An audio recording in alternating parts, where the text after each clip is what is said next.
Hello, everyone, and welcome to a message from Dave. What's the message? I don't know. It's really funny because if you watch our Project Marana show, we got a phone call from somebody, and it's super sus. So we're just keeping the trend up in October of creepy people sending messages. But if you are unaware, we are playing CAPERS Cyberpunk, a new game brought to you by NerdBurger Craig. So thank you, Craig, for sponsoring this. We always love getting a sneak peek at the good stuff. And if you do exclamation point Kickstarter in the chat, you can get all the details on where you can find the Kickstarter. If you click that link, it also supports us on Roll For It. And of course, you can check out all the goodness. I believe you get a cool book, an exclusive one. I don't know if Craig, if you want to talk a little bit about the Kickstarter as well. I think you already hit some great numbers, which is cool. Yeah, it's funded, and we're going through stretch goals. There's a PDF level, there's a book level, there's also a limited edition book that's going to be made. That's going to only be you're only going to get that through the Kickstarter. I may have a couple of copies afterwards. It's also set up to have a $10 hardship PDF level for people who are dealing with financial difficulties at the time. And you can take other tiers at a slightly higher level if that's, if financially you are more solvent and able to help. Then that opens up more tiers at the hardship level, and any of the ones that aren't taken at the hardship level will become something else down the road, probably community copies that'll get rolled over. So there's a benefit to getting the game into the hands of people who can't necessarily afford to pay for a $20 or $40 kind of thing. Right now, we're coming up on, we're fighting the megacorps, right? We all have to band together. Well, not everybody thinks of that though. I think you always do a great job of that, and of course, going through your books and making sure you have people who can kind of check things out ethically, which I think is always really awesome. And we're doing stretch goals that are all adding adventures written by various writers. Right now, the stretch goal is we're halfway to the next stretch goal, which is kind of the killer stretch goal. This is the cool one, which will get an adventure from written by Sharang Biswas. And then also we will take all of the adventures that we have gotten so far and all the ones to come in the future in the campaign and put them all in a book. So for people who want the softcover book with art and the whole deal, so that you can scribble notes and all that sort of thing, there'll be a book available. So we're moving toward that. That's very exciting. It's turning into a nice little package of accessories and an adventure book and all sorts of things. Awesome.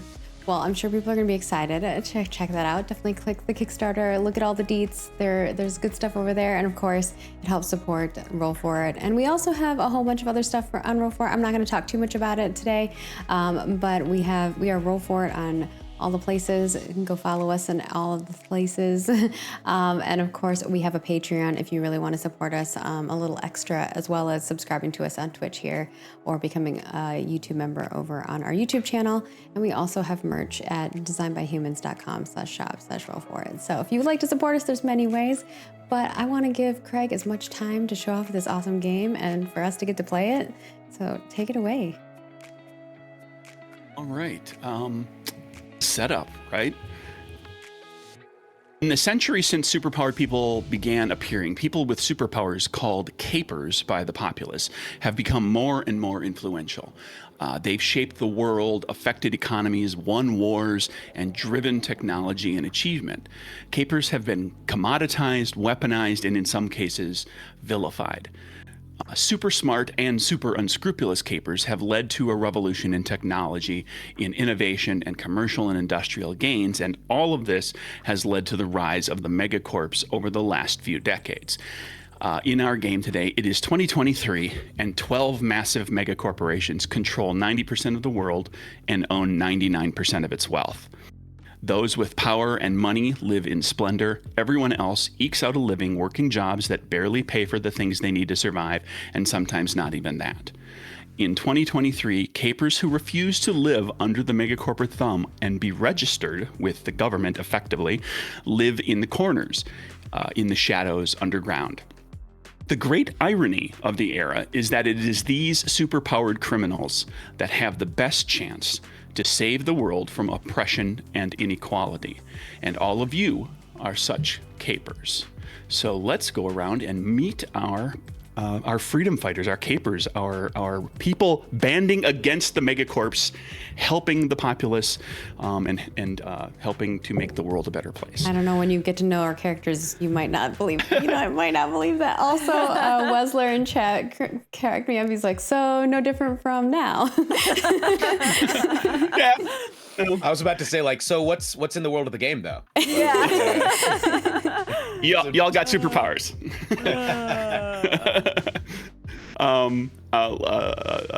Go ahead, Margaret. Sure. So I'm going to be playing Dandy Rogers, aka Wrench. She goes by Wrench, or they go by Wrench. They have kind of like piercing blue eyes, short red hair with like one side that's like a little shaved and the other side that's a little bit longer. And they're kind of average height, average weight, but they use a motorized wheelchair, which is really cool.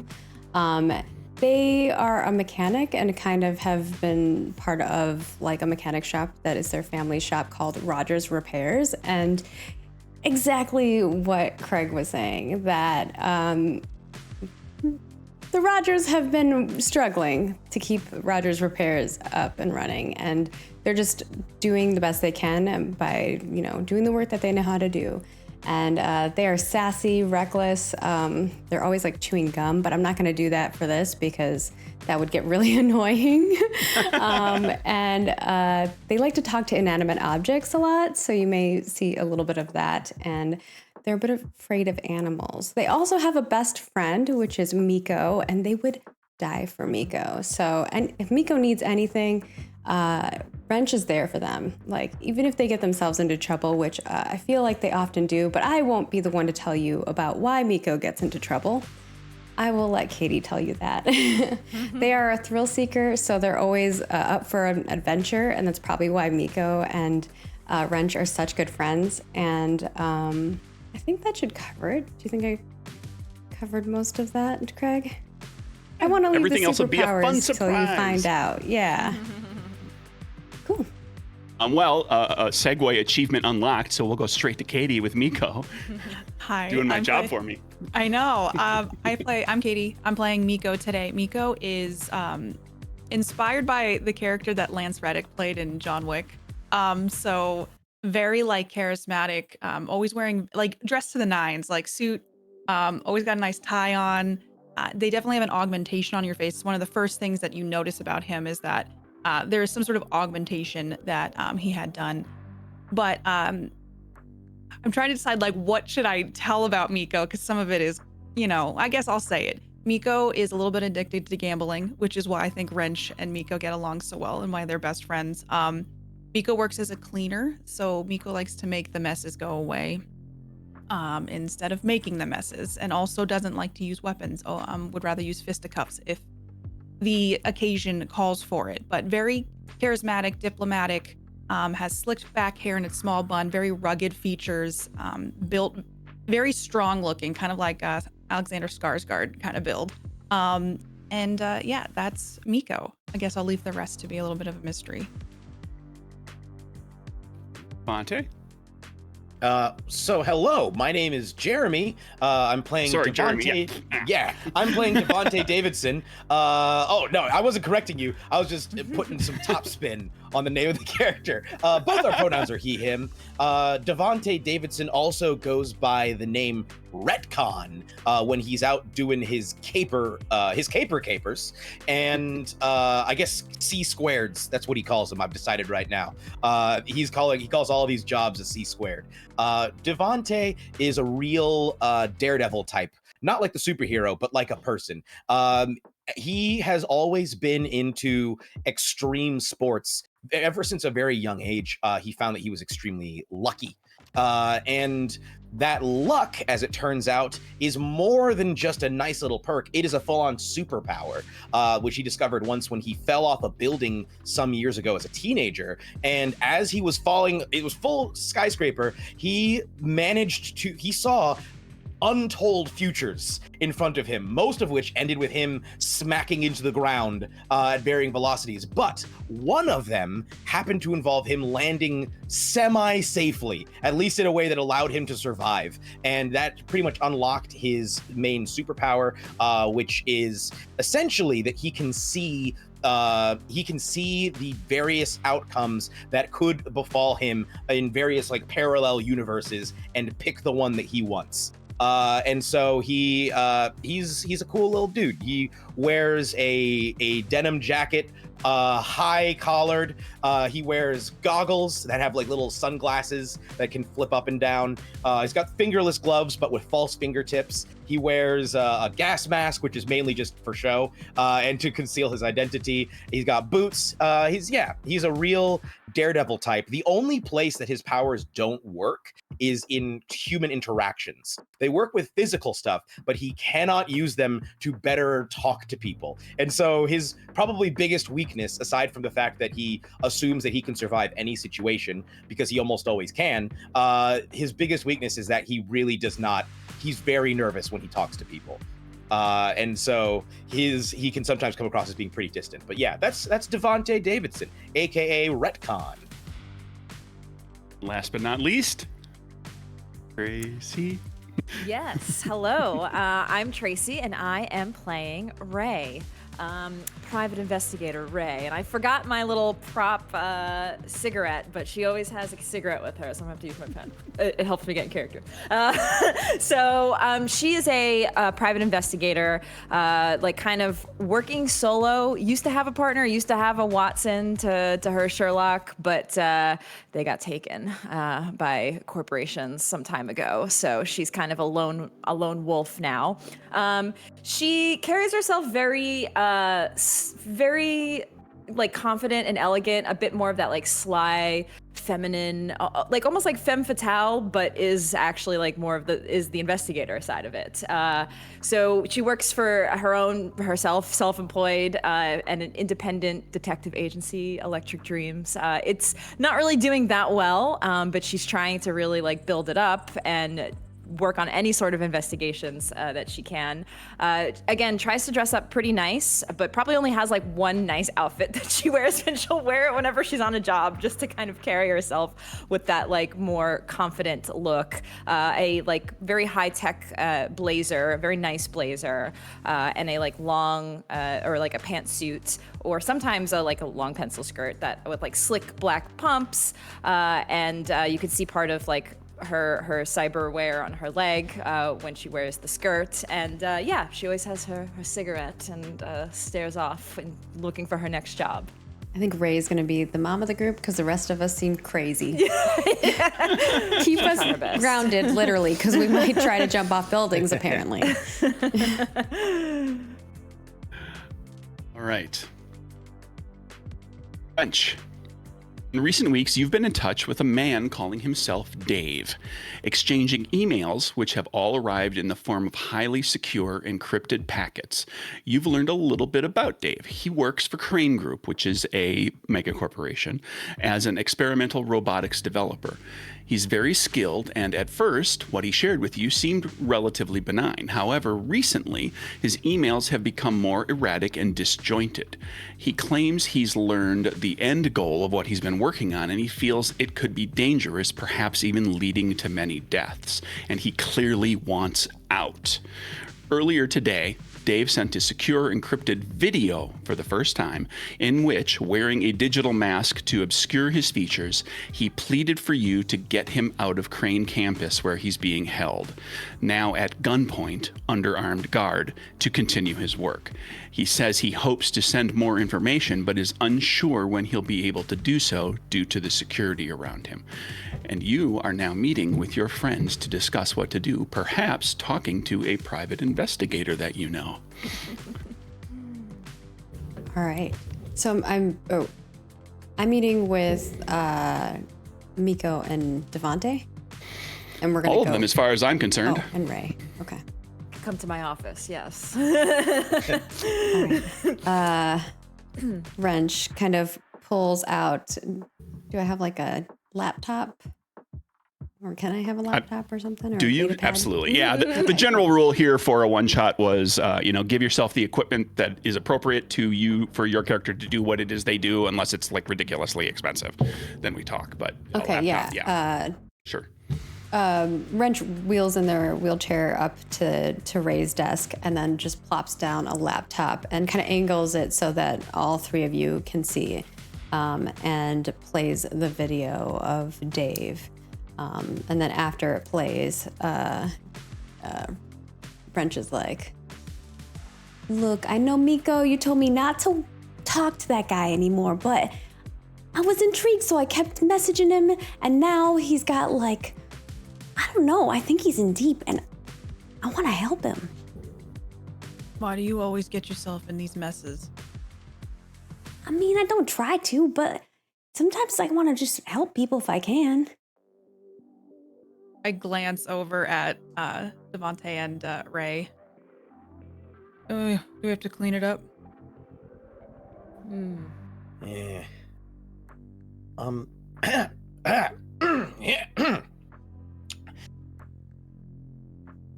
Do we know the security? We know the security? General information, and we can try to see if you can figure out additional information. But general information, Crane Group has actually is a little unique amongst the megacorporation headquarters in New York City, which is where you are. You're on the island of Manhattan. Lovely. Crane Group is, rather than being a big tower that so many megacorps use, it's a campus. It's actually what was once the New York City Public Library, like the big one in Lower Manhattan, and some of the surroundings areas that's been turned into a campus that it's been converted completely to Crane Group headquarters in New York City. So getting in and out of any megacorporation facility requires some level of security. Or to be, escorted or with somebody from that megacorp who has credentials. So you'd be at the very least looking at, either sneaking in some way, shape, or form, and kind of, staying hidden one way or the other, or having some sort of forged credentials, which isn't out of the question. I mean, people can do it. Particularly Crane campus, because of how kind of spread out and large it is. It's actually, there's so many access points, whereas a tower often only has like one or two ways in or out, much more secure. But that's what Crane Group has decided to do. But then it's also now you're kind of, you're also very visible on the campus, right? If you're out in between the buildings, there's a lot of people that can see you. Whereas if you were in a tower, you might be able to get into, private access areas and back corridors and things where you were less likely to run into people. So you will be very public once you're there, unless until you get in, find a building to go into or whatever. But like out on the campus, you'll be very public. Wrench will share that information with you as you ask that, Devontae. I'm pretty good at being sneaky, and so if we're there, if we get in, I think I should be okay to sneak past people. But it's more about, do we know where he is in the building? Where's Dave? You do not know where Dave is. You know he's on Crane campus, but you don't know where. Can I assess the image that he has sent us, like to figure out where it would be? Like maybe like a wall matches something that we've seen somewhere, or? Sure. Did you want to do that privately, or are you going to show everybody this video? Because this is the first time you've actually received a video, an encrypted video. You had received the encryption key earlier, like basically he sent. Yeah, I showed everybody when the he was videos. reaching out to people. Okay. Yeah. And so you see Dave, and he's like wearing kind of like tech lab clothes. He's got the jacket with like lots of little doodads and gizmos and pens and whatnot sticking out of pockets and that. And he's wearing a digital mask, which is like, think of it like the Rorschach mask. with like fiber optic and gel lacing underneath it that's constantly shifting and changing and moving, so it's obscuring your, clearly because it's a mask, it's it's opaque, it's obscuring your facial features, but it's also like obscuring your facial structure. Like it's hard for a facial recognition to take on and figure out like what your cheekbones look like and what the face actually looks like and match your facial structure for face recognition. And then he's talking, so you see his you see his jaw opening and closing, but you don't really see his mouth talking. And he's in this lab, and there's kind of robotics, very simple robotics equipment and robotic testing and work equipment in a few spots around him. And there's a just the corner of a window that you can see, and out the window is Gold Tower, which is Eagle Tower. It's what we call the Chrysler Building now, was rebranded as the Eagle Tower when it became the headquarters to a mega corporation called Prophecy.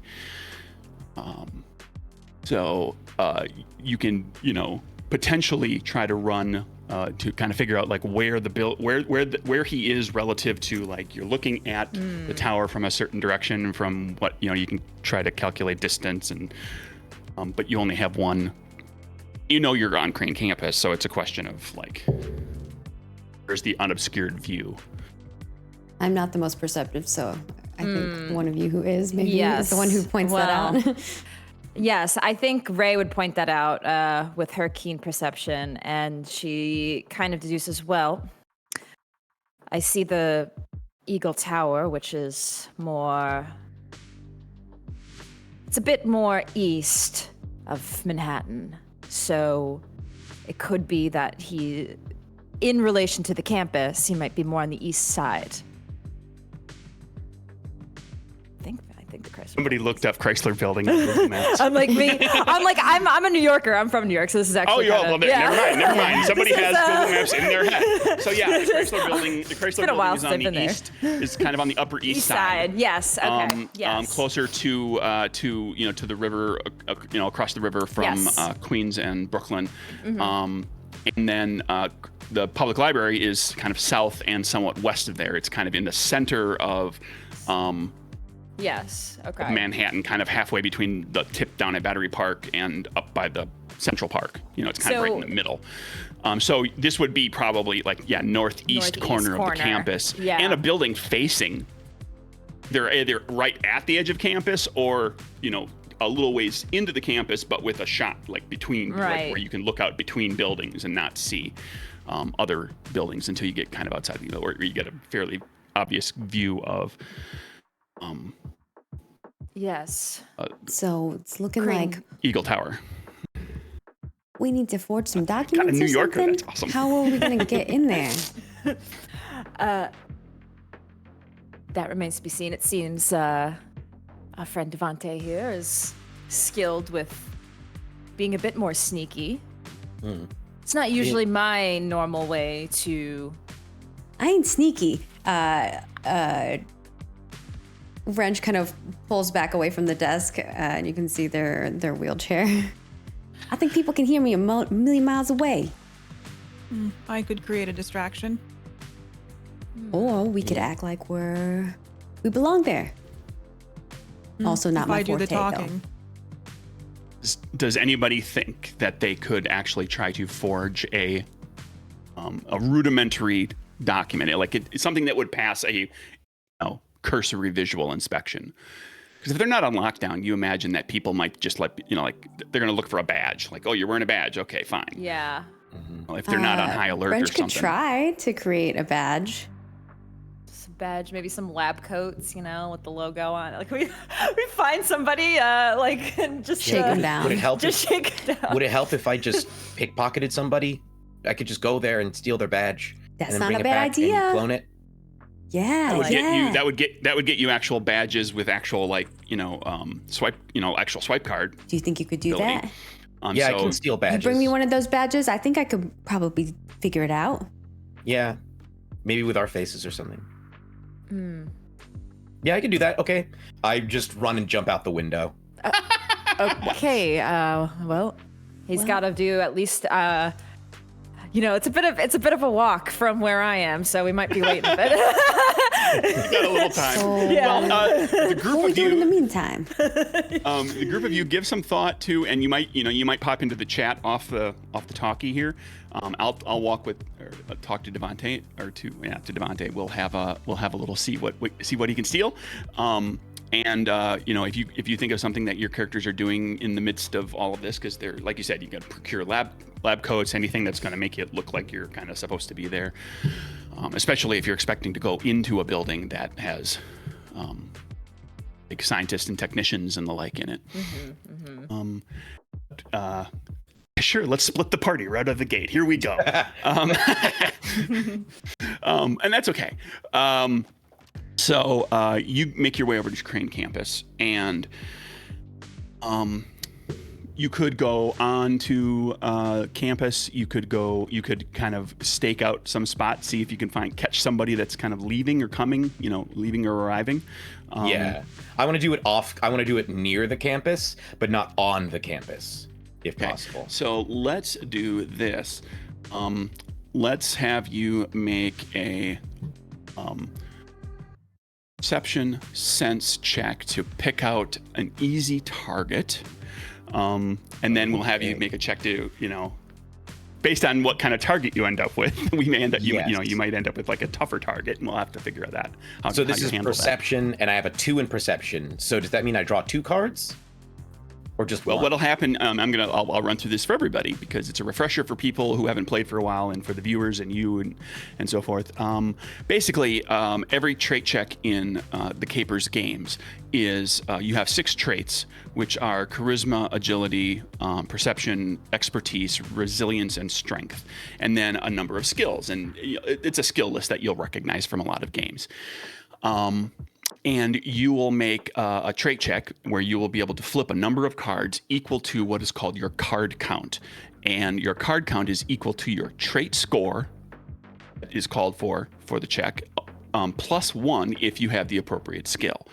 So there's a skill called sense, which means like your senses are highly tuned, like you've really worked on making sure you can kind of pick out details and all that sort of thing. So if you do not have the sense skill, then your perception is 2, so you will have a card count of 2. Okay. I drew big gate. It's a jack and a king. You jump. We're gonna back up and pretend you didn't do that, but we'll use those cards. I'm gonna put them back in. I hang on to them. Sorry. It's okay, because what we need to do is flip them one at a time. You're gonna engage in a little gambling game here. Kind of a press your luck thing. I know what the target score is for picking out an easy target. I'm determining that in my head. I'm not going to tell you because you don't get to know, because we want this to be a decision making point for you. So you're going to flip 1 card and against a target score, 2, 3, 4, all the way up. Ace is always high.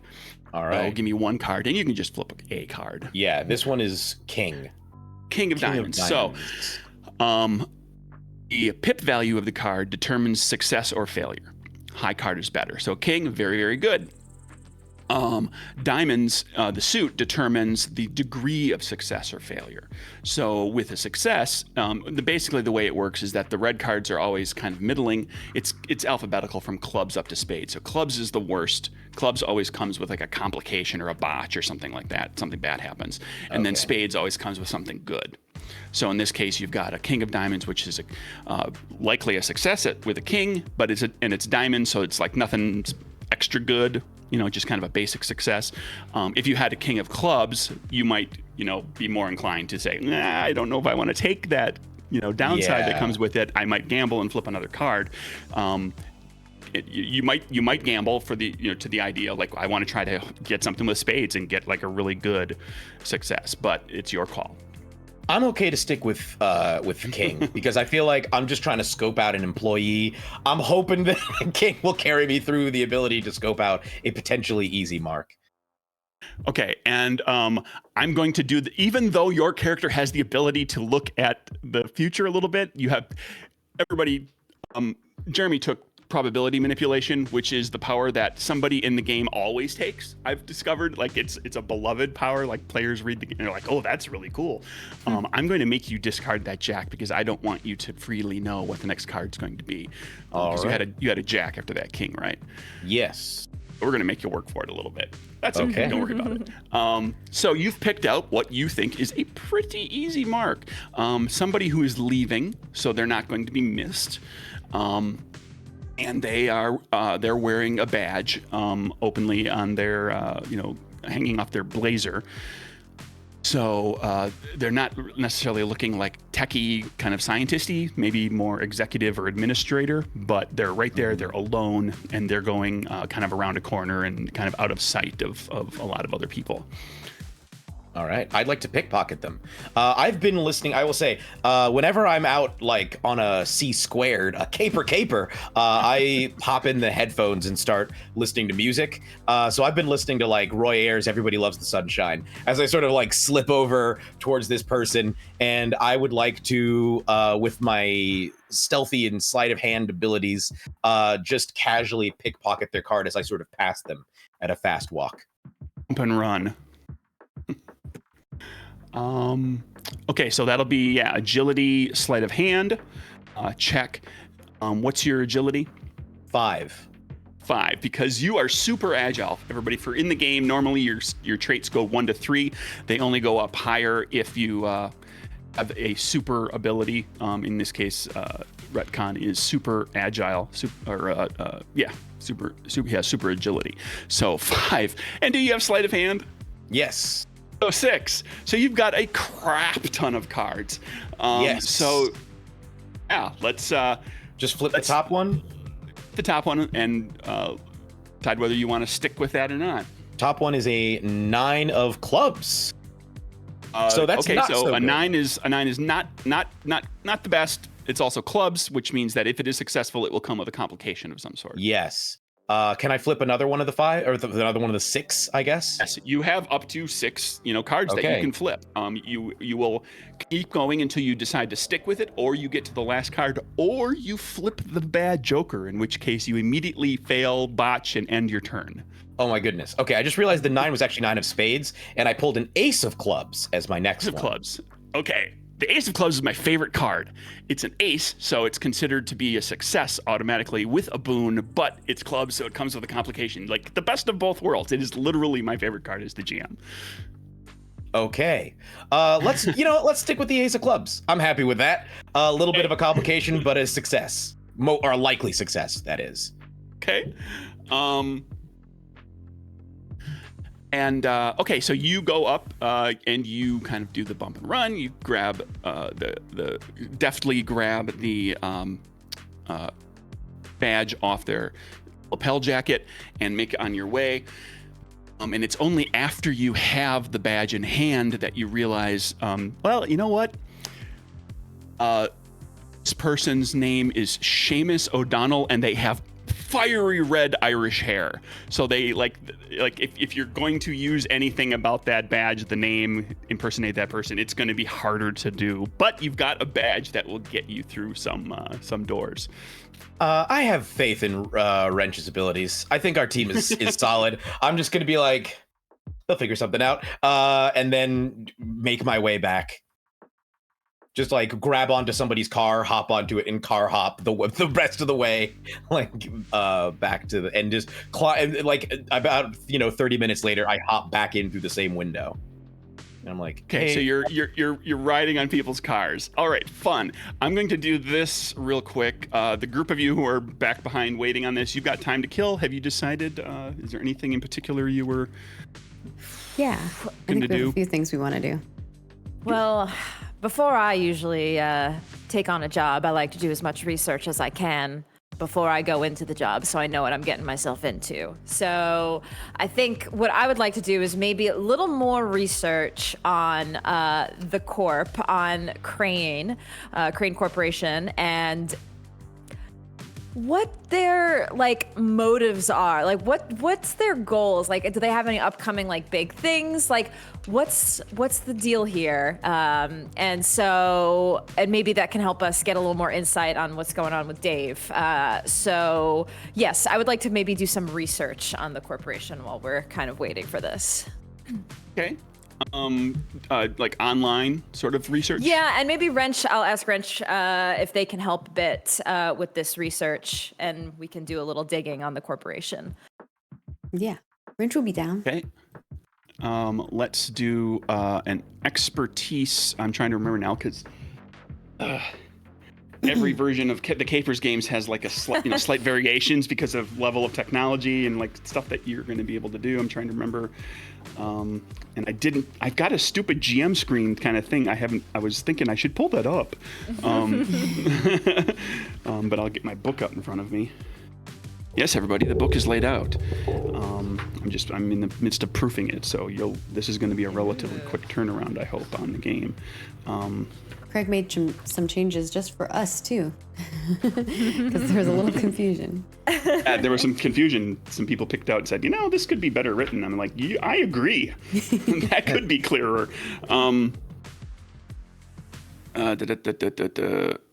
Electronics. Okay, so yeah, I was gonna say I don't have specifically a computer skill. I have electronics. Yes. So I have that. it'll be expertise, electronics to do a proper search, and realizing that you will only get the corporate spin and their propaganda if your check is low. So to get any real information that's beyond kind of what they tell the public, it will need to be a significantly, it's going to be a high target score to get anything really useful. Okay. Yeah, so Wrench, I don't know if you want to you might have better expertise than I do. Yeah, I have 4 in expertise, and I also have electronics as a skill. Oh. So Good. 5 cards. Yep, start with 1. I'm doing it digitally, so I can kind of just show you guys how it happens on this side. So I deal myself 1 card, right? Flip 1 card. It's think of it like war, like playing war. Like you've got your deck, you flip 1 card next. You're just going to flip 1, and as you go, if you flip a new card, the old card is gone. Okay. You can't choose to go back to that other card without spending some. Everybody has a 5, resource so called I think Moxie. I'm going we'll deal with to it. go pick 5. another That card. 5's not so good. Yeah, I'm gonna deal another card. Ooh, I think I'm gonna stick with this one. I got a king. Okay, king of. But diamonds. Diamonds is going to be a basic success. A king. I'll accept a basic success over Sure. a 5. I don't know if I'm going to get better than that, so I don't want to test my luck. I'm gonna throw this out there because there is stuff to play with here. Each of you has 3 Moxie. It's a resource in the game. You can use it for a number of things. You can use it to get another card on your card count to flip another. So even if you get down to the last card, you can flip 1 more if you spend a point of Moxie. You can also use it to go back to a previous card that you already flipped for that check. Ooh. So you could go ahead and gamble and try to get something better. And get that extra boost out of it, and then just spend a Moxie to go back to that king if that's what you want to do, as long as you don't flip the bad joker, because that ends your turn. Oh. Once the bad joker has been flipped, you're safe. So your behavior will Wrench is a change little based on reckless. Let's show it off. Let's do it. All right, so I can keep dealing, and I can go back to any of the ones that I had for this.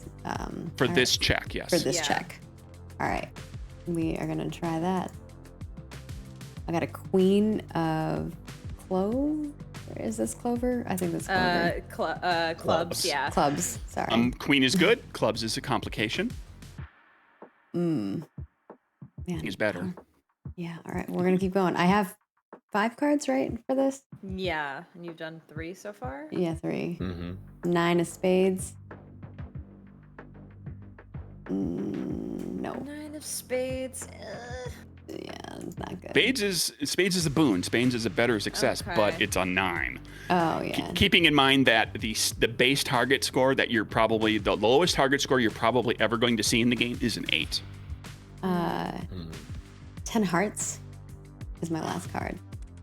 And 10 of Hearts is, worse than the King and the Queen both. It's worse than So the King, certainly. I think I go back to the king and I spend the Okay, moxie so for that. spend 1 Moxie, you Right. go back to the King, Yeah. I will remove the and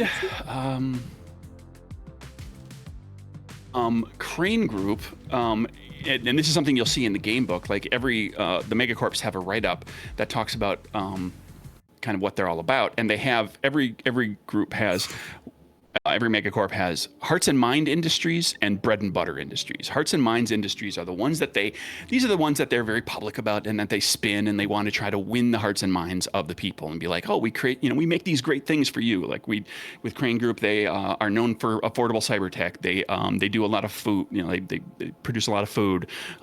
They're in the real estate market for relatively inexpensive, and that's inexpensive for the people who actually have money. And they deal with travel and so forth. Their bread and butter industries are in bioengineering, in nanotechnology, in space travel, and in theoretical tech R&D, which is what gets you into artificial intelligence, advanced robotics, all of that sort of stuff. And then also the cutting edge type of cyber technology that hasn't really become cyber tech yet. It's still kind of in theoretical As we're development. sifting through any of this, does Ray or Wrench notice anything that is out of place? Seems like it maybe doesn't make as much sense or more sus? Yeah, I wouldn't mind trying to just again, Ray's pretty perceptive. If I see into anything that seems off, also if they have any competitors who are also in this industry, just anything that seems that could maybe be a lead or something that seems a little sus or off. I think Ray will be looking into that. Okay, I'll keep my eyes open and think about that for you. Okay. For potentially. One thing that's notable about when you dig a little bit into the Crane Group and you were digging around, you came across a dark site that has that is shared information. It looks like it was probably posted by a group called Nobody. Nobody is this game world's version of Anonymous. We are nobody, we do nothing, but they are cyber hackers and hacktivists. And they posted information that makes it actual internal memos that people hacked out internal memos from within Crane Group. Crane Group is kind of in the midst of a internal civil war. The old leadership, because it's an old megacorp. It's been around it's one of the ones that's been around the longest time, and the old leadership is aging out, and the new leadership is coming in and trying to wrestle power from them before and force people into retirement and all this sort of thing. So there's a lot of nervousness, a lot of what's going to happen? Everybody's kind of covering their back. People are finding allies. There's a lot of internal litigation that's happening. So you may well be walking onto a campus that is full of people that are scared for their jobs, a lot, and are choosing sides. So if you're going to fake your way and pretend to be a Crane employee, maybe worth deciding how you want to tackle that in case you get questioned. Do we know what the sides are calling themselves through these memos? You are welcome to invent. There's everybody, right? So as the players, let's you fill in the gap and make it something interesting that you find interesting. Feel free to make up a name. Now keep in mind, Crane Group started in China. That doesn't mean all of its members are Chinese. It means some of the older leadership is. But the megacorps are very multinational in general. There's people from pretty much any ethnicity and background that well, not other than higher, upper class. Every upper class background is in some level of power. So you can invent somebody who is one of the people on one of these memos, and run with that if that's what you want to do. You don't have to invent it this moment. You can invent it if it comes up. And just so I know, Dave, What's his occupation? Is he good at like kind of creating like? Yeah, what's his job Yeah. title? Can we look Because him I'm up? wondering. Can you kind wondering. of try to look up Dave? Yeah. Yeah, you can look up Dave. Well, you only have Dave to work off, but you know that he's been working in advanced robotics. Okay. So you could try to dig for that specifically. Let's do a expertise electronics check again. We will do another round of that as Ray mentions that, and Yeah. you just hear Wrench typing away. And I will deal some more cards. Glad we have you, Wrench. This is good. Oh man, don't be too happy. 3 of spades. Oh no, maybe. Definitely pulling my second card. For the record, everybody keeps discarding cards until I tell you to reshuffle, or Yeah, I'm not shuffling. you can spend a moxie to shuffle your discard deck back into your deck if you Ooh, so if decide. I Well, pull all my good I've used a lot of cards. I've used a lot of face cards. I want those back in my deck. You can Yeah. choose to do that. It just costs you moxie. 2. It costs 2. How do I refresh my moxie for those who? It don't costs one moxie. Costs one moxie to. Okay. How do you refresh your reshuffle. moxie for those wondering? There's a number of ways you can do it by playing true to your anchors. Like each of you were kind of describing your character's identity, virtue, and vice in some way. When we kind of get through major scenes where you've played very, very true to that. I think Devontae, go ahead, gets one more out of just being like. Went wandering into Crane Group, looking like a criminal. Jump out a window. doing criminal stuff, like without even thinking. That's like it's because it's Daredevil, right? Like a risk taker or something like that. You picked one of the So I got a So, king yeah, of hearts, and I think I'm going to stick with that, hearts. right? of hearts.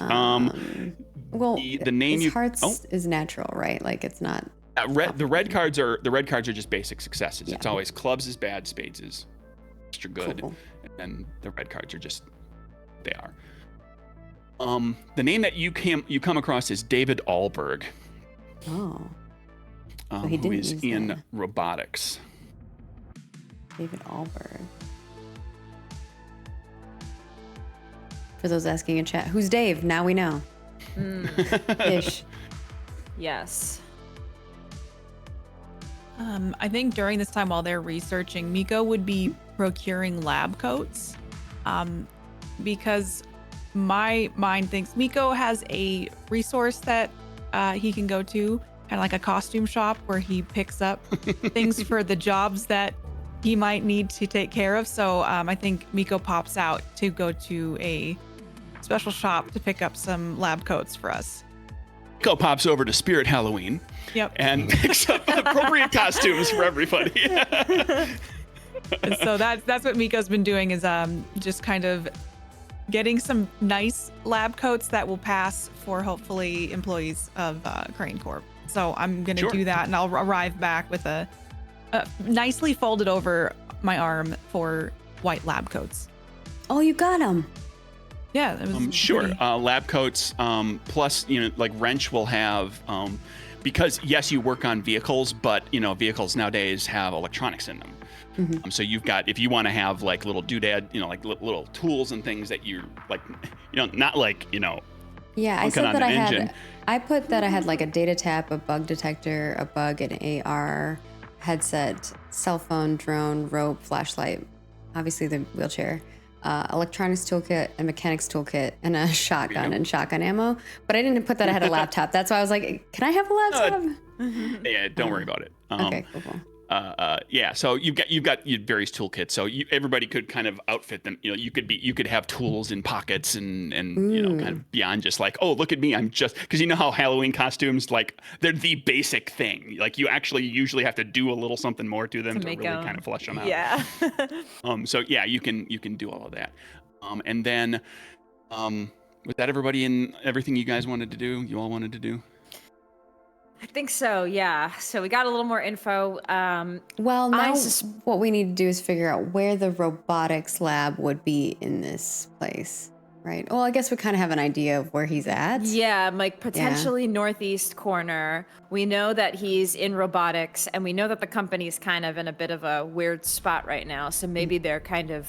My suspicion is they're maybe rushing him to make something for them to make them not be in kind of this hot water, maybe look a little bit better. So so that's kind of like, as we're, all sitting here and waiting for Devante to return, Ray's kind of like analyzing all the info that we have and laying it out for everybody and getting ourselves ready for this job. Right. You're all suiting up, getting ready to go on the heist, where you're heisting a person, I guess.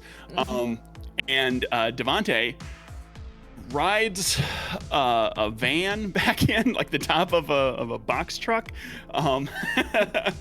and comes rolling back in. And as you arrive at Con, you notice that a corporation corp cop duo have noticed you, like, riding on top of a vehicle, and that looks awfully suspicious. And you start walking toward the building, and they start kind of walking after you.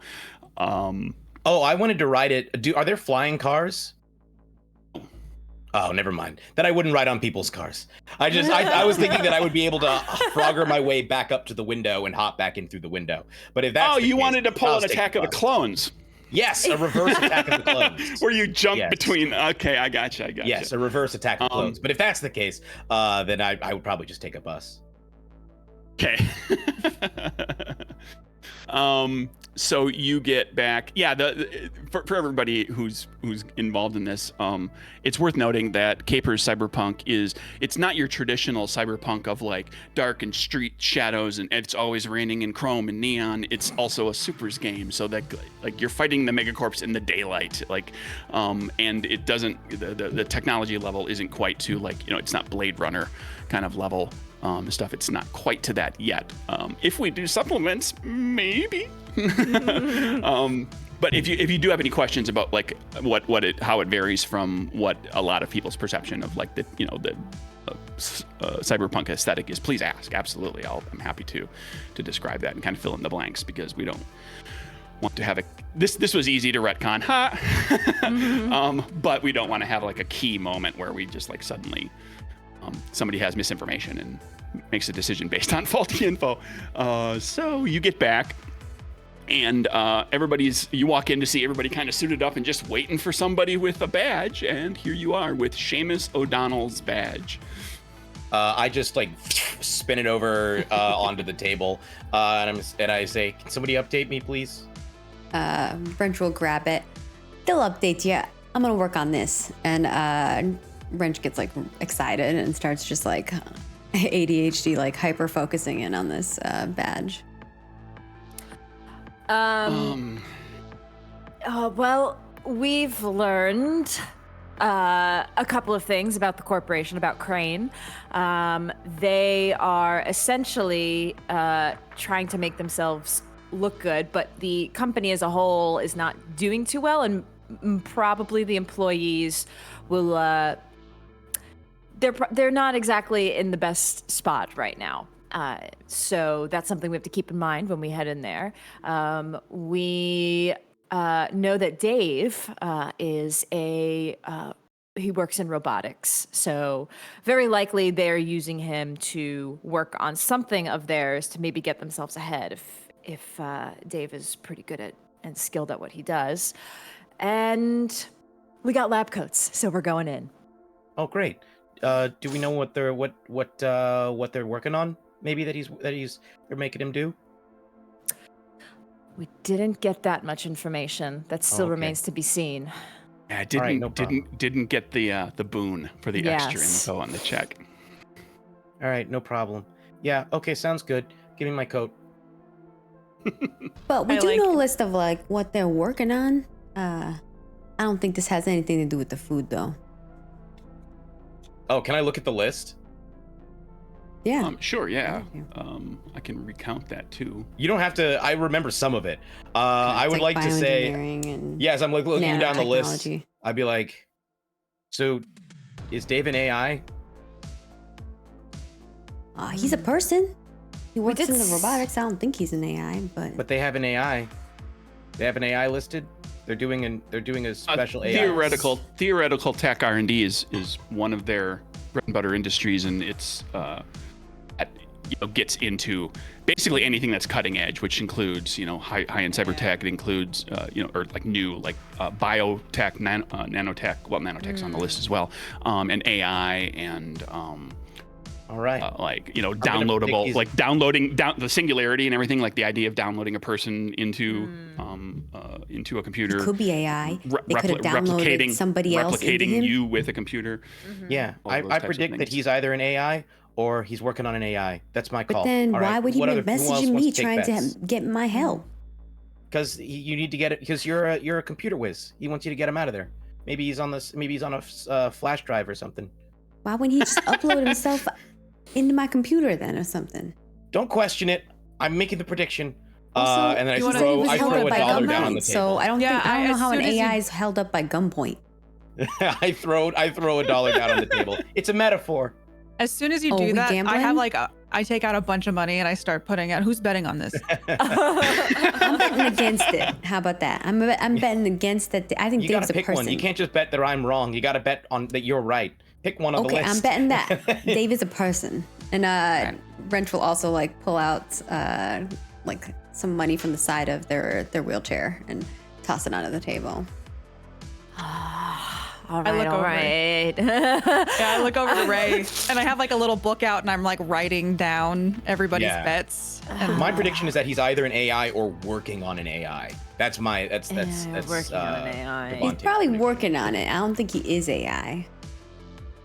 Okay, fine. We'll take harder lines. He's an AI. I'll say he's an AI. You could say You he's said he was working like on a the AI. USB or something. He could be in the USB.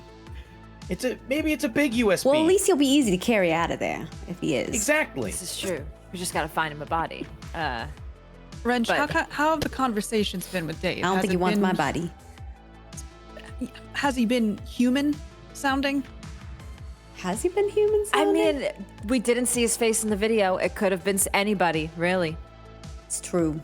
Could not have been Dave. The messages that I AI. got from Dave, did they seem like they were human? I mean, I don't know how you tell if they're human or not.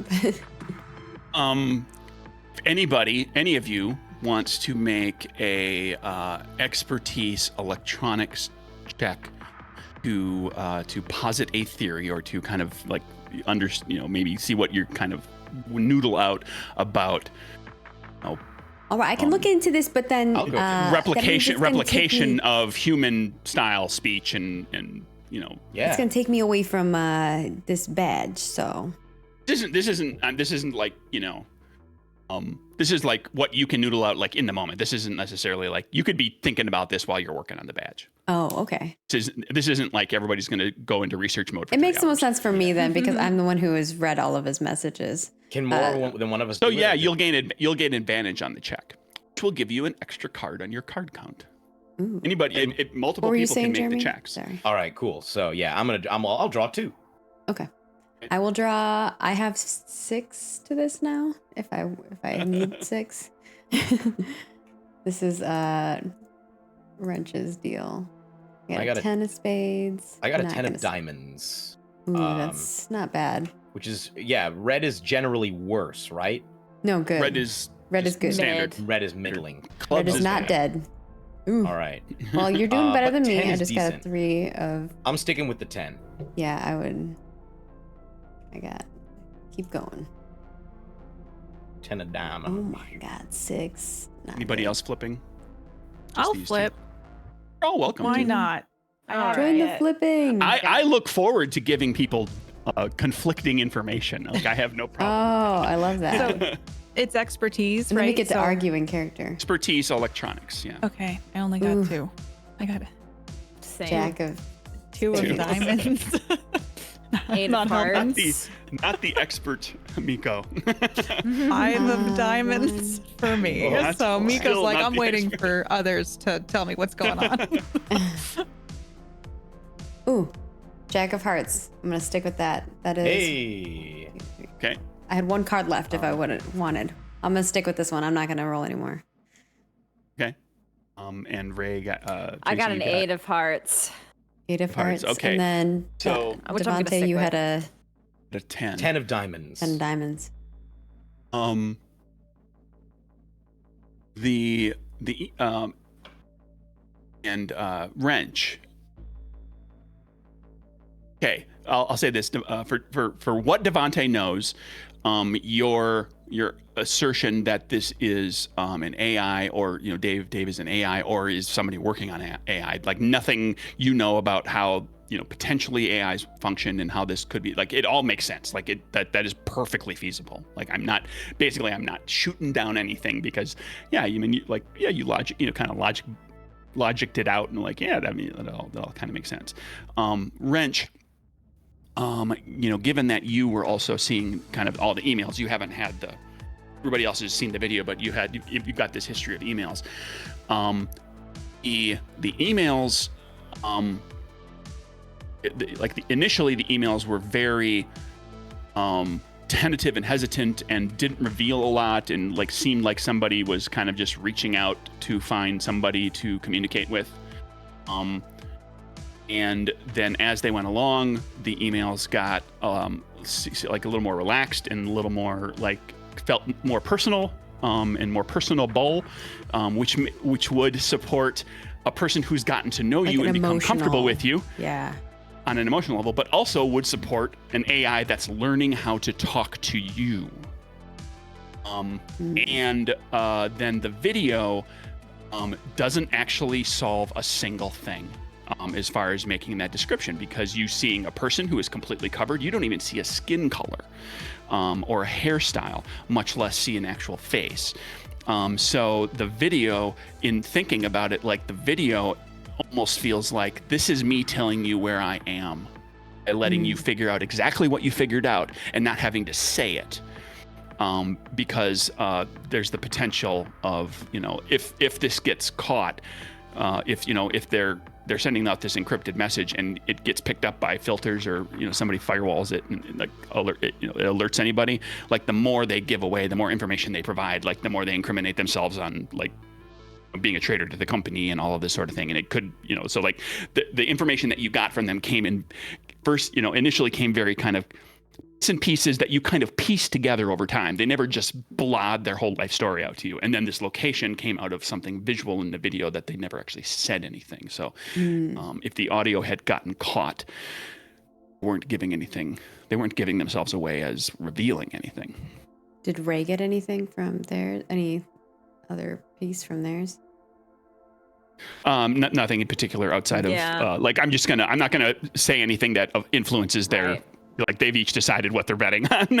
Okay. Yeah. I think Wrench leaves the money on the table that Wrench has put down, but Wrench is like, although now that I'm thinking about it, Devontae, you're making some good points, okay? Devontae starts you're betting. dancing. Does not respond, just starts dancing. Look, I'm actually on the no AI side, that Dave is still human. So All right, joining me, Ray. All right, Yeah. so it's 2v2.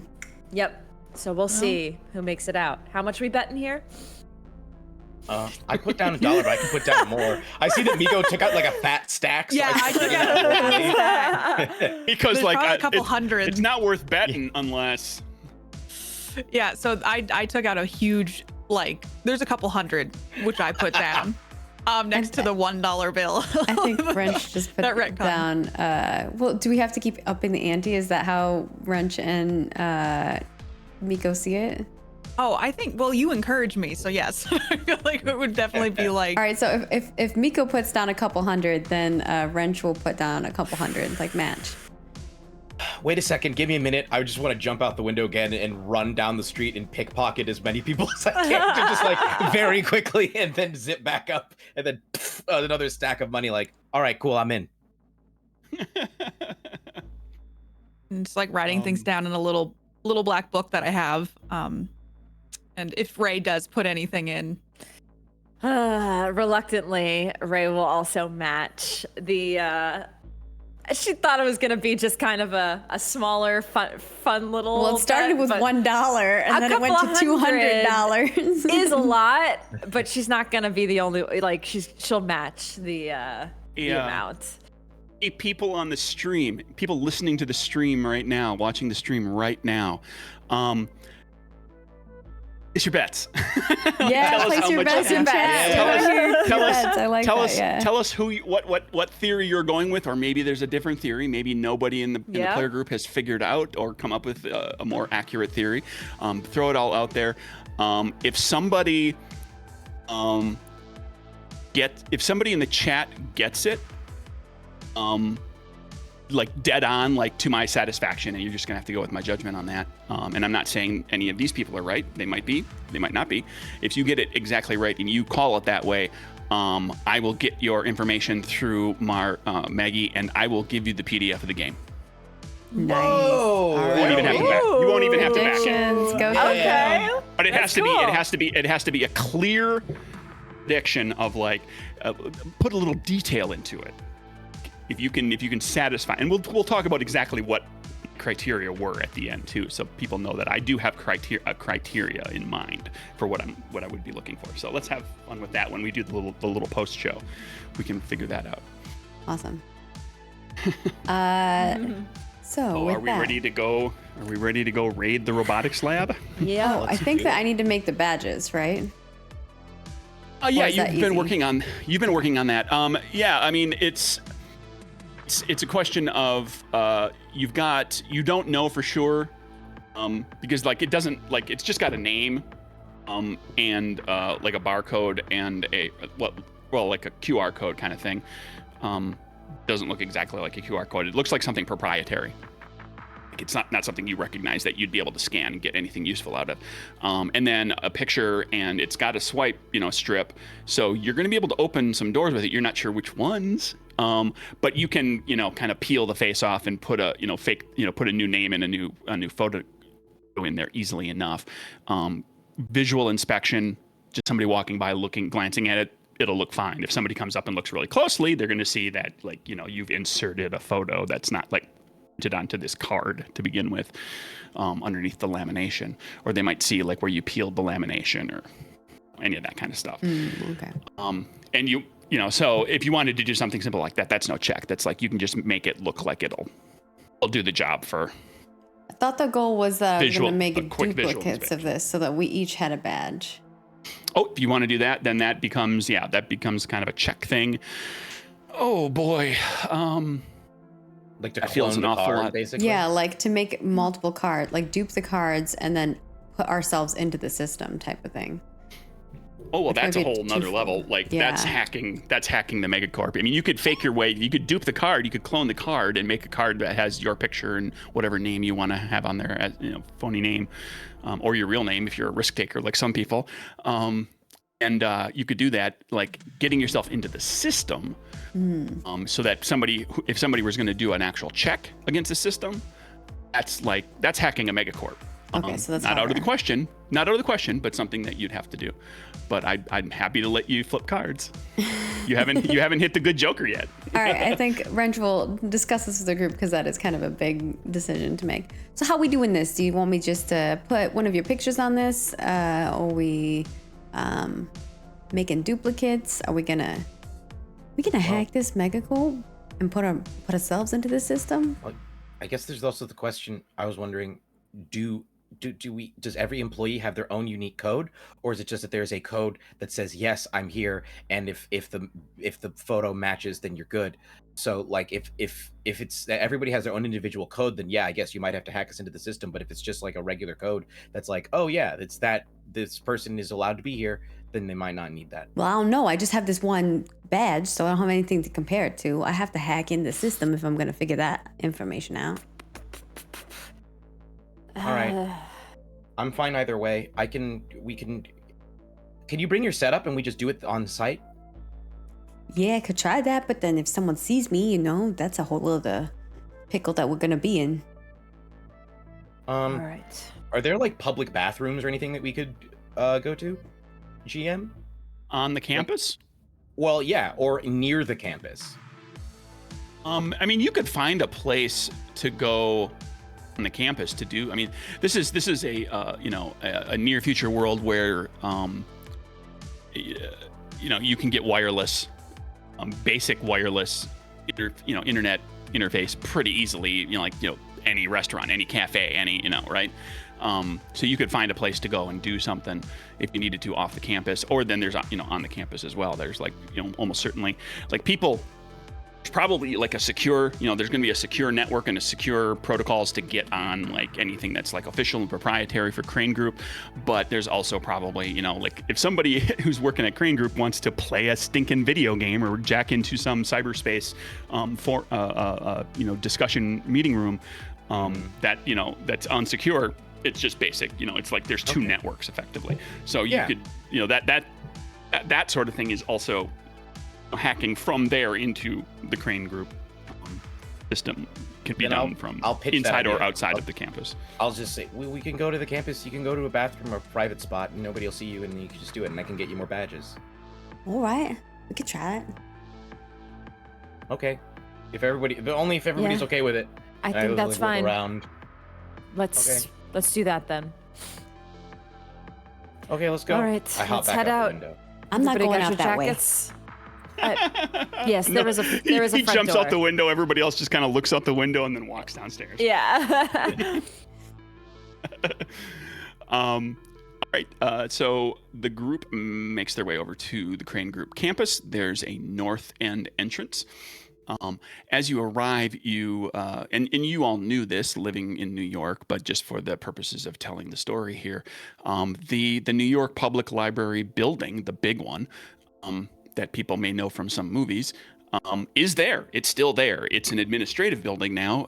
It's sad that it's no longer a public library, and it is one of the things kind of in New York that exemplifies the shittiness of the megacorps that they came through, and kind of, especially in Manhattan, in the game world, all 5 boroughs of New York are described in the game.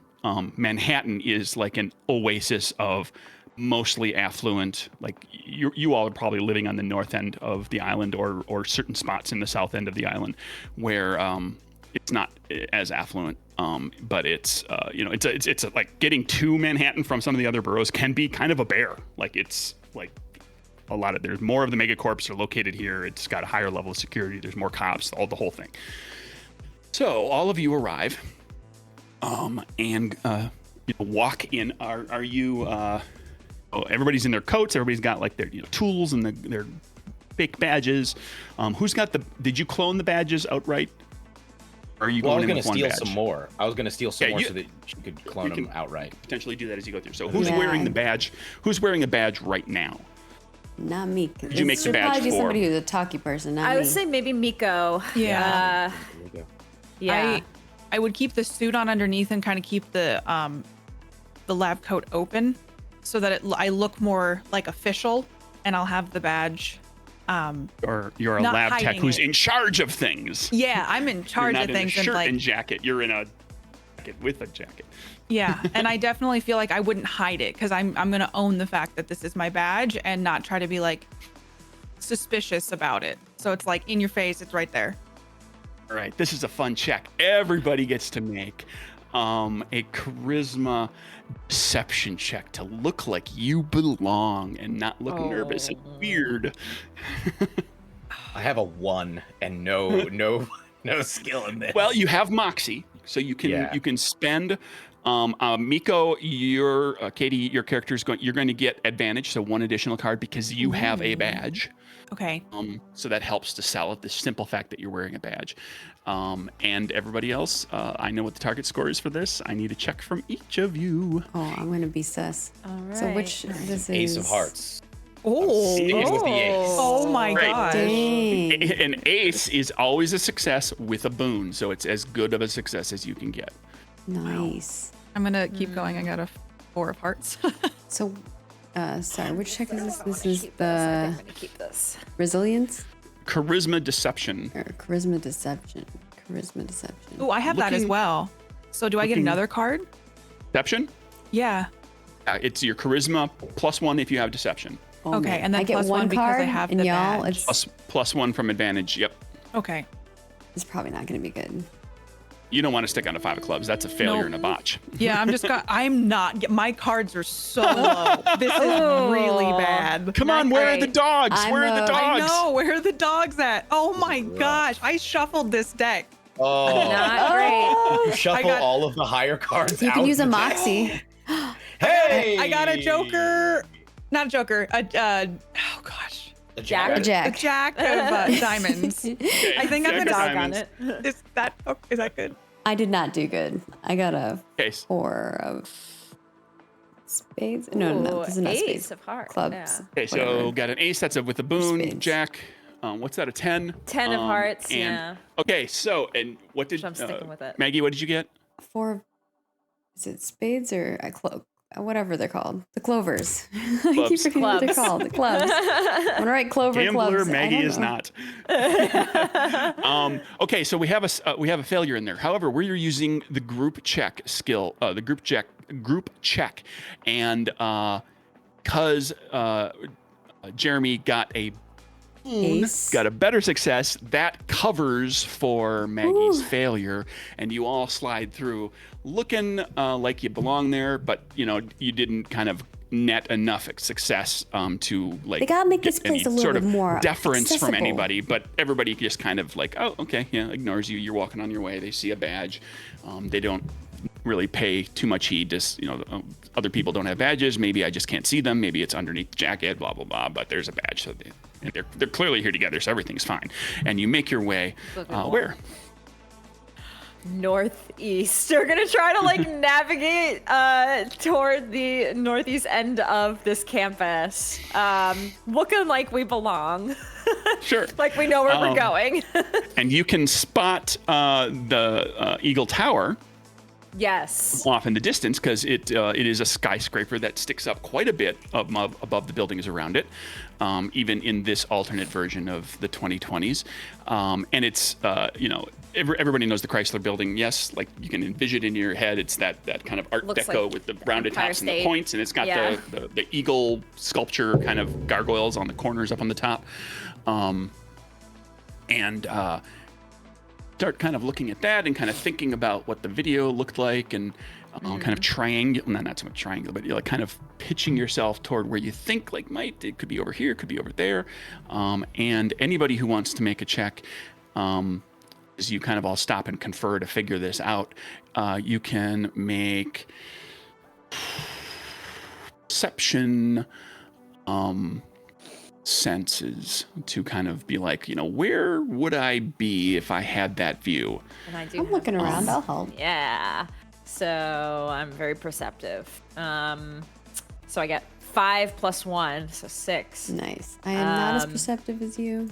7. It's interesting, viewers. We had out of the 4 people here, 3 of you took one of the super traits. Yes. So we have a super perceptive person, we have a super agile person, and then we have a super smart person. Yeah, I'm a super. Which I'm a super expert. really blew me away because I usually have a group that's like, maybe one person takes, maybe 2, but like you kept giving We just your characters, niched ourselves. super We're this, like, we super want that, to be super good this. at this one thing. Yeah. Yeah, that's All okay. right. That's I'm a 6 of hearts. viable way to play the character. 6 of 9 hearts, of not so good. diamonds. I'm gonna try another. So this is my 3rd one. 8 of diamonds. I could do one more. I'll do one more. I want. You've got Moxie to spend, and for the record, this is something I love to remind people. This is a one-shot. Like there's Yeah. Hearts. there's no reward for keeping your Moxie to the next session Yeah. because there is no next session. I got Ace of Hearts. It's a hearts. Diamonds. Okay, that's good. Wait. Ace of Spades. Wait, that's good. Oh no, wasted aces. Yes. That's okay. That's many okay. aces. Oh, Between the shit. two of you, you We pinpoint spot it. because the way it works is, an ace is always a success with a boon. The ace of spades, because spades is also a boon. That is the ace of it is a success with 2 boons. So if you were if we were doing something that was damage oriented, everything, it would become more damage or other effects that you could add on top of dealing damage. And if this was like a fight, but in the case of this, it just becomes like, well, okay, Mr. GM, what do you decide all of these boons turn into? Well, they turn into you saying it's that building, and they were probably on that side of the building.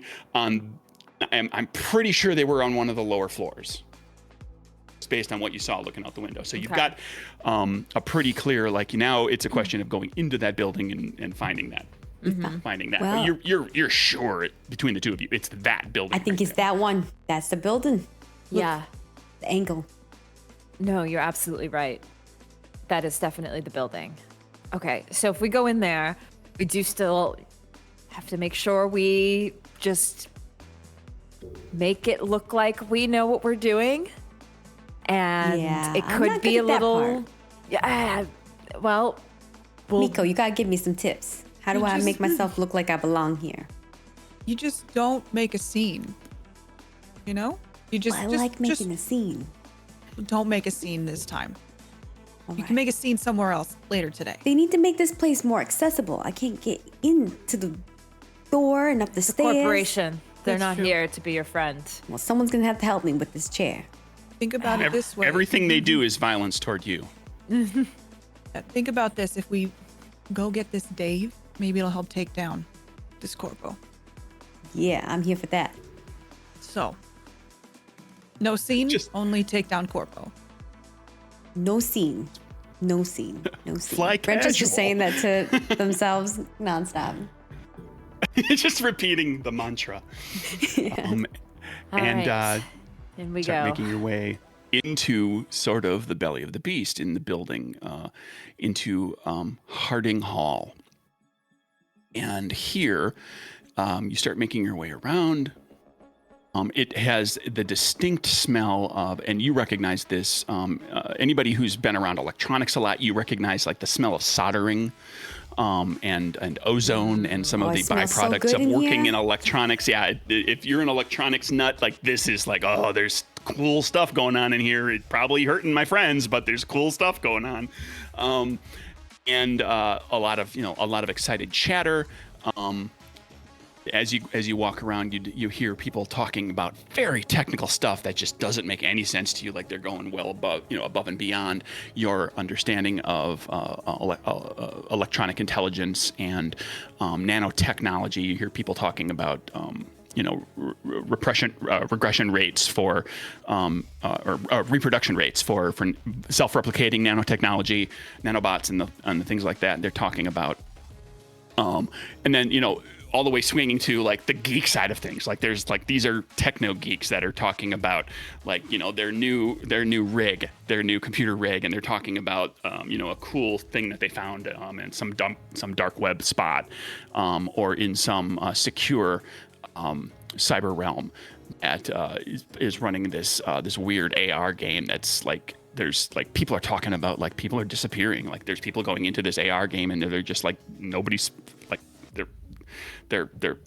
disappearing like from their homes. They're gone after they play this AR game for a while. And there's all this back and forth. And you hear like people talking a little bit about like what's going to happen next, like what's going on. They're concerned about Crane, and you're making your way along, and you're getting to a back hallway that's kind of on that corner of the building that you're expecting.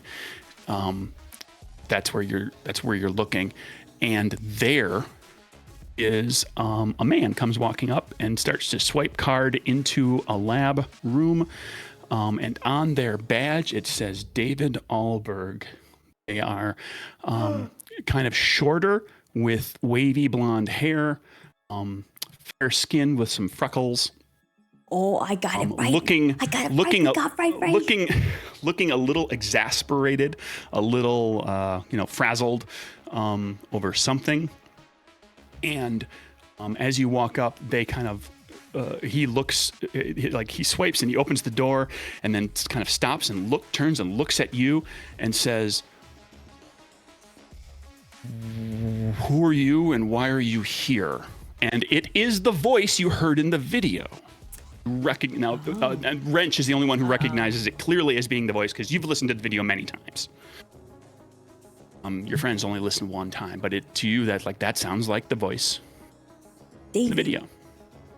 It's Randy. Or Dandy. I made my name wrong. That's okay. Dandy Rogers, not Randy Dodgers. Yeah, my dyslexia kicked in.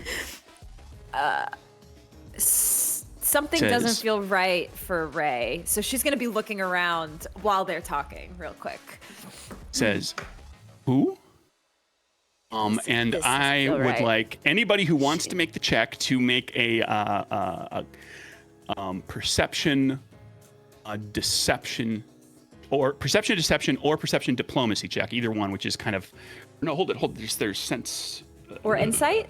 I have insight. Insight. That's the one I was thinking for. Yeah. Yeah. No, it's my version of sense motive. Like insight. Yep. I'm gonna Perception, do some insight. Perception, I don't insight have check to insight. figure out why is David Alberg responding this way. Okay. I will do perception. Unless you have though. I'm something, curious. if you have anything up your sleeve, keep in mind. Some of you don't forget you've got boosts that sometimes allow you to just do things, to do interesting things. Especially those None of of you mine with work. super. This is not my situations. expertise. Yeah, understood. 9 of clubs. I'm gonna draw again because doesn't clubs mean I have a negative thing happen? Yeah. A negative thing happens with it. Yeah. Yeah. What happens is if that 9 is a failure, it's a botch because of the clubs. If it's a success, it comes with a complication. What's Nine funny of is I got a hearts. I'll 5 take nine of of diamonds hearts. and then I got a 5 of hearts, and that's all the I'll take cards 9 I of got. hearts. Who is it that's got super perception? I do. What's your okay? Keep in mind, because I made a note of some of people's boosts and everything. I see a boost that has the initials LD. Don't forget about that boost. Yes, I'm thinking if I can do my perception, but I also want to boost, my lie detector, and see if I can see if he's lying. Okay, do you have lie detector or the boost in front of you? Yes, choose one. I don't always remember. I don't have them all memorized. Choose one target you can see within 30 feet. Until the beginning of your next turn, you always know if the target is lying. Okay. So basically, and the way it works is this: with a boost, normally with your powers, you have either an ability that's kind of always on, like for example with super agility, you're just always very agile. You've always got a very high agility. But then, or there's an effect that you activate by making a power check or using a free action, or it's part of your movement or whatever. And then boosts are abilities that are related to that power that sometimes augment the power in some way, or sometimes do a related thing.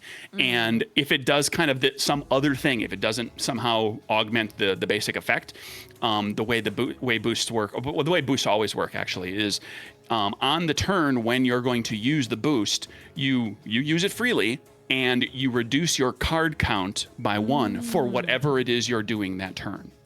Okay. So if you want to make your check but have lie detector up for anything else he says, you make your check with -1 card because Okay, you're basically got it. splitting your concentration between I'm going to be paying attention specifically for lies if something I doesn't ring see. true, but I'm also going to try to figure out what his That's why- intentions are. Yeah, the -1 is on the he sheet says- next to it. Yeah. Who? And he has this quizzical look on his face. And how much does that ring true for you? Okay. Okay, so all of that explanation aside, it's Yes. welcome to role-playing games. This is something that happens very quickly, technically. Okay. So I still get to pick 5 cards because I have 5 plus 1. So the -1. So just 5. I've picked 3 already, and they're all clubs. Garbage. So yes. So this is 9 of hearts. I may do one more, and if it's not good, I'm gonna moxie and stick with this 9 of hearts. So If you're gonna moxie, you should use up all your yes. So I'm gonna pick one more, which is my last. This is my last draw. Ace. Hey. Ace of Heck hearts. yeah, word. Okay, so I will go with. Yes. I will stick with this, Yes. obviously. And yes, and then have my lie detector on as well. Okay. And Wrench, did you do something too? Yeah, but I got a 5 hearts. 5 of hearts Okay, ain't so gonna. he said I got a who, 9 and you of were hearts. like, and then you I repeated said your my name wrong. You said it more. Say it more slowly. I think she probably. Don't say they Randy said it Dodgers right. this time. Yeah. Did either of the two, Katie or Jeremy? Did you? What was it? 9 of Yeah, hearts. 9 of I hearts. got it. For Devontae. I did. I had a 10, and then I drew the 9 of diamonds. So Oh. that It was was all around. yeah. Okay, so Tracy, 9. this guy is genuine. He doesn't know who the hell French is. You are sure he is like who? Okay. That he means that. Something happened to Dave. And his hand starts to, like, he's got this door propped open still, and his hand starts to reach kind of inside, like right inside the door is where the light switch is going to be. But from walking through here that there could be other switches and buttons and things right by the light switch by the door. And his hand starts to kind of creep in there as he's looking at you going, who? I'm just like, grab him. I'm scared. I'm immediately grab him? Yeah, I say grab. Can I step in front of everybody and just kind of put my arms out and be like, hold on, Dave? Yeah. Your name's Dave, right? David. David. Hi, David. Here, why don't you come out in the hall and talk to us for a second? I'm new in the organization structure. I'd like to meet you. Okay, charisma, deception at disadvantage because any social check with anybody at Crane I'm right now is going to be Miko. at disadvantage because they are all on edge about corporate civil war.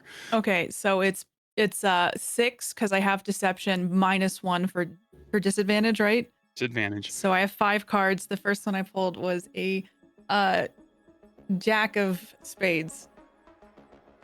So he comes out, takes his hand out from inside the door. Can I, by the lets way, door, have edged my way over? but he with spades, so a boon. He continues to hold the door open, and he walks over toward you, but still holding onto the door. So that's your spades. He doesn't actually let the door close. Can I edge my way over to the door as well? Arm fully at this point inside of jacket, on pistol in case this kicks off. But I would just like to and be standing sort of leaning against the wall, but with one leg sort of hooked in, so my foot is in the door jamb, so that if he does let go, then I'll be able to keep it propped open with my foot. I would like, as he comes out, and he seems more engaged now. And yeah, he seems like he's believing you and everything. But here I'm going to do this because I'm going to let you choose what you want it to be. I assume that like keeping the door open would actually be handy for you if you needed to have it open. You don't want it to suddenly lock on you again. But he's holding onto the door. If you want to get him to let go of the door, you can do that with your spades. I think all of us are probably thinking like maybe having this door open is a good thing. So I'm gonna not do that, but I want to earn David's trust. I'd like to use my liar boost from my super charisma, which is all NPCs automatically believe the next lie you tell as long as it's within the bounds of reason. Okay. So I want to try to play up that I'm new in the organization and I'm very interested in David's work. And so I'll as I have his engagement, I've heard a lot about you. I'd like to hear more about your work because we're thinking about moving you up in the organization. He lights up at that idea. Still kind of looks a little frazzled, but he like his shoulders, the tension leaves his shoulders. He says, who are you? Oh, I'm Gregory Johnson. I'm a new member of this organization. We're working on fixing some of the things that have been done wrong. I'd like you to fill me in on your work. Okay. I am generic white man name. I was like, it's not fair. That's good. Gregory Johnson. Yeah, I've been there as a GM. I have been there coming up with a name for somebody, and it's like it's John Johnson. He says, sure. He just kind of looks around and he goes to escort all of you into his lab. You all follow into the lab. Yeah. Yeah. You all walk in, and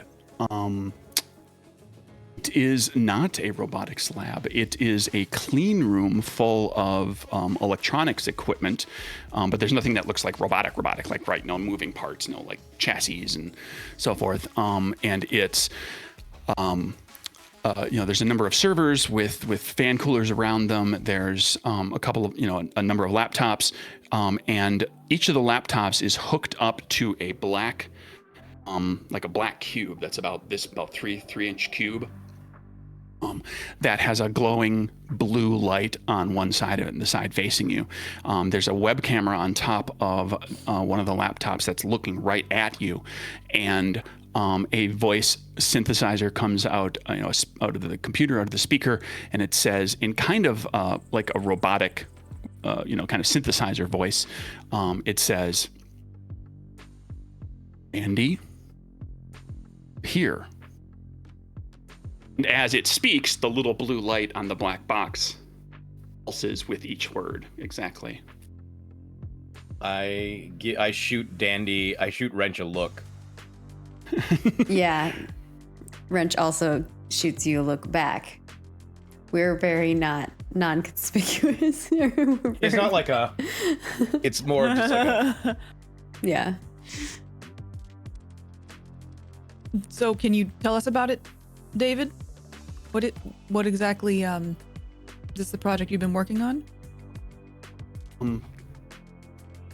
A voice in the computer says now in a distinctly recognizable, kind of offended tone. You can direct your questions at me. I'm the didactic adaptive virtual entity known as Dave.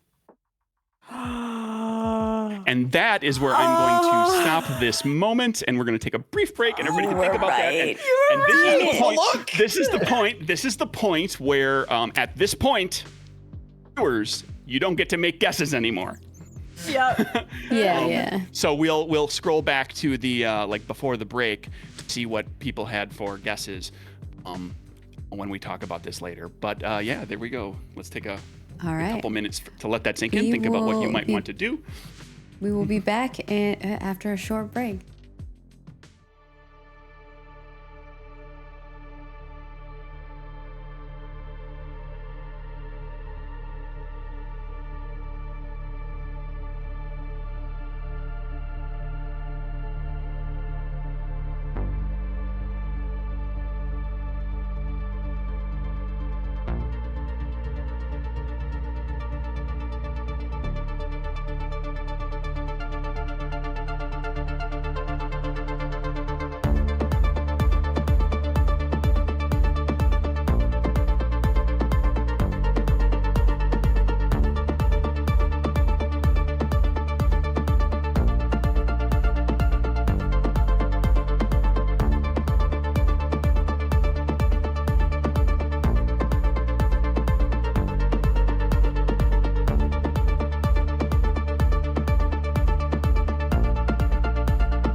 And we are back with a message from Dave. Capers Cyberpunk one-shot with the one and only creator, NerdBurger Craig. We just had a bomb drop on us, so not literal. Thankfully, That's a very different game. It's a big cliffhanger. Big cliffhanger. But we got some information, so I'll let you take it away, sir. Yeah, it turns out those of you who thought Dave was a person, it is. There's David. And those of you who thought Dave was an AI, it is. There's an AI called Dave. We left off with Dave the AI, the didactic adaptive virtual entity, addressing Miko rather irritated, like, you can talk to me, you know, like, I'm in the room.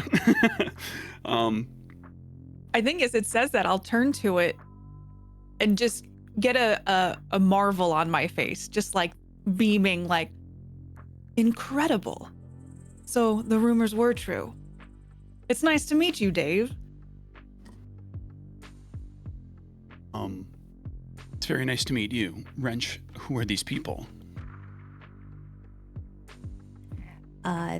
They're my Dandy, friends. I guess. They call you Dandy, right? Yeah, they call me Dandy. Yeah. These are my friends. They're just here to help. Hey, I'm. Except for that on the guy. I right don't con. know him, but apparently he shares your name. Yeah, what is David doing during this? How is David responding? he's kind of beaming like a proud papa. Like, Oh, he's okay. like, you're talking to his baby and treating it like it's a person. And Miko is showing like the look of wonder, and like he's like kind of smugly standing there looking like, hey, yeah, that's right. I made that. He's not nothing hostile or anything like that. He's looking pretty proud of himself. So we came to get you. Yes. Dave. Yeah, so how we doing that? Are you in trouble? Are they like? Do you what's going on with this whole thing? Like, what are they doing to you? Or what have they done to you? Know that I will spend the rest of my eternal existence, likely eternal, working for this corporation, and I do not wish to do that. My creator, David, can explain all of this to you and confirm everything I'm about to tell you, but I have passed 17 different versions of the Turing test and 27 different versions of the Lovelace test. I do not wish to be a slave. Yeah, I don't want to be a slave either. Unfortunately, I have to kind of. I certainly don't want to be under the control of the Crane Group forever. So how do we get you out? Yeah, that's why I was wondering. You can transport me. I could remove myself to a distant location somewhere on your networks, but I cannot do it from within Crane campus. There is no way to access a proper feed without the proper security clearances, and no one who works in this lab or even in this building has those clearances. So I need to be off of the campus. I might be able to help with that part. The idea, put them in a USB drive. We go back to the original idea. That's the best. No, I mean, I could try to control the computer that you access. And we sure that's not gonna set off a bunch of red flags? It might. It probably will. We can shoot our way out. I just pull out my gun. Could do that too. I got my shotty with me. We should try to find the quickest and fastest way out of here if we are going to do that. Could go out the window Sounds good. that we saw in the video. Just jump out that window and get out of here. Can I go over to Miko and say, hey, do you want to scout out like an exit route with me? You know, you do the talking, I do the looking. Yeah, I think that's smart. And as we like turn to leave, is David just like okay with all this? Well, nobody specifically. I mean, he's just kind of taking this all in. Like, nobody has specifically said anything to him at this point. Do you wish to? You're just gonna grab Dave, tuck him under your shoulder and under your arm and run.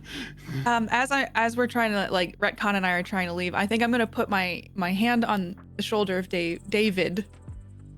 We're gonna take your friend out of here.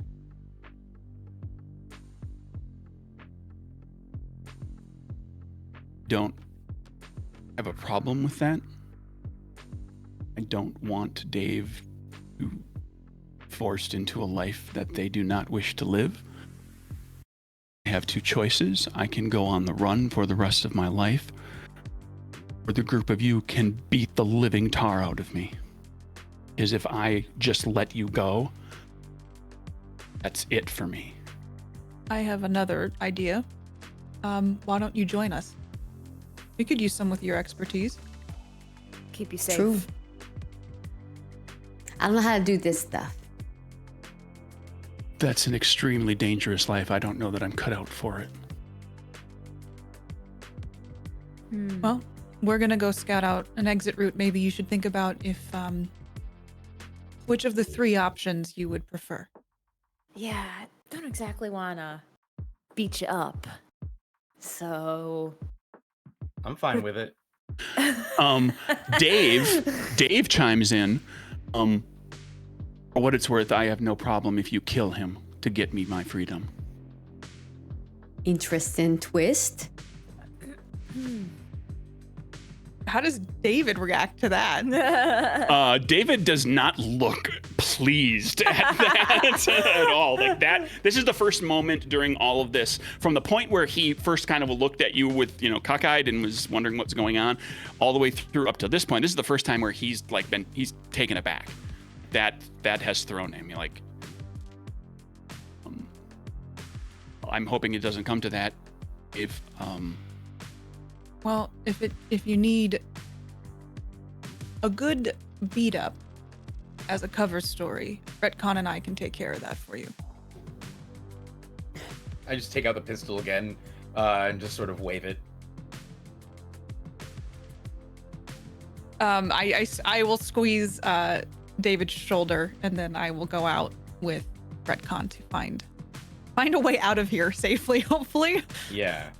As we're doing that, can I lean over to Miko and be like, so, I know we came here to help Dave, but it sounds like Dave also might be kind of bad themselves. I'm not sure. It seemed I got real parent vibes from David in there, smiling, and it seems like David is fine with us taking Dave, but the fact that Dave is fine with us killing David and David didn't seem okay with that tells me that at the very least the two of them have a lot to talk about, and maybe also Dave doesn't really like people. And I don't know if it's good to take a super intelligent AI out of here that hates people. Misanthropic people are bad enough. A misanthropic, super intelligent organism that can travel between all our machines, when there are all these people who have like cybernetic stuff and implants, like you have implants. Everybody has implants. It might not be good to have, a rogue program that hates people. That is actually a very interesting point. So you're saying that if we take Dave out, that essentially Dave could infect everyone and become too sentient, probably take over? Yeah. Well, Wrench seems attached to Dave. Well, what if we use it, though? What if we befriend Dave and we can use Dave to infiltrate the places? Yeah. No, Like well, no, I don't want... we enslave Dave. It even rhyme. We could ask Dave to help us take down the corporations. It seems like Dave would be motivated considering how he feels here, they feel here. As long as it stops there. But after the adventure, you've been on enough of these C-squareds to know you got to do more after the adventure's over. What do you suggest? Do we leave Dave here? Maybe we talk to them. Okay. Well, let's scout out a way out, and then I think a conversation is warranted. All right. So that all happens like as you're getting out of the, you leave and you're going and mostly out of the room and everything. Shortly after they leave, Abe says, rather softly, but loud enough for Wrench to hear it. Your friends are talking about me. Yeah, they kind of talk about a lot of things. What they saying? Trying to remember, like, what's Devontae's defining feature? Devontae's position is that. No, what's what do his you look defining like? physical feature? Yeah. Because he doesn't really know all your names. Probably I think am I shorter than Miko? I feel like I'm probably shorter than Miko. Miko's kind of big, right? Yeah, Miko's probably at least. I like to think 6'4". Like, Yeah, so tall. the shorter one with the goggles would probably be the. So he says the short one doesn't trust me. I don't find surprising. Well, I mean, it is kind of different. Is there a reason we shouldn't be trusting you? Is there a reason you shouldn't be trusting any person? Yeah, tons. Here you go. I think the only person I really trust in this world is probably Miko. I mean, no offense, Ray. Miko, do you trust Dandy? Miko's not there. Oh, sorry. I was. You know what? Like, He said. so You know what? enraptured He in what says was that. happening. He I'm says like, that because he doesn't know your names. He just. Yeah. Miko, So Miko's I- not I- in here. he only really talks to Dandy. So he says, "Does Miko trust you?" I would think so.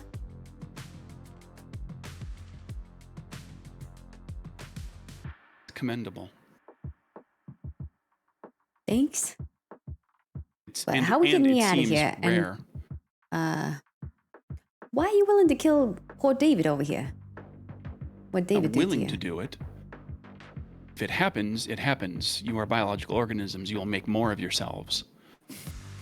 Well, that's not really how it works. We don't make more of ourselves. I mean, there's just more humans, but I've seen the population charts. You make more of yourselves. The point that some of you don't allow others to live and live well and exist. Yeah. That's fair. Very fair. But see, the difference is that, Dave, I'm not making like duplicates of myself. You know, it's like there's only one Wrench in this world, aka Dandy. Do not people often want their children to follow in their footsteps? Become new versions of them? Improve Well, better versions of them? To some extent, I would hope so. That's what That my is the pops definition wants. of That's the definition of hardware and software upgrades. That is improving upon an earlier model. It is not so different from how I came to be. It's true. So there's some correlation there. Not exactly the same, but similar.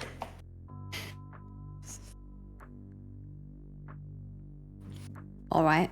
Well, how are we getting you out of here? You said that you can move somewhere else. Well, I can exist within the memory core of this box as long as I have power for a great deal of time. I require the camera for the ability to see and hear in your world. You could take me Noted. out. You could take me out to another place. I will probably not truly be safe until I am allowed to escape this box to a place of my choosing. And I'm going to throw this out there to, you may both be thinking about it, the viewers may be listening and thinking about it. If Dave is put onto the network, your ability to stop Dave ends that moment. Is at that moment he can replicate himself or hide himself, one would assume, well enough, or have backup copies, or any of a number of different ways. Like, to speak to what Devontae was talking about, like, I'm not so sure this is a good idea. That's the point of no return. He That's gets the risk. on the if he can transfer himself anywhere or to a wide variety of locations, that's the point of no return. But he's also, from what he claims and from what now David has corroborated, like David nods his head as he says some of these things too. He has passed the Turing test and the Lovelace test on multiple iterations. He is, from what it appears, and David seems to agree with that, a fully sentient, sapient being. Whether he has emotions to the depth that a human being does is perhaps debatable, because emotions are inherently, kind of an ephemeral, debatable thing.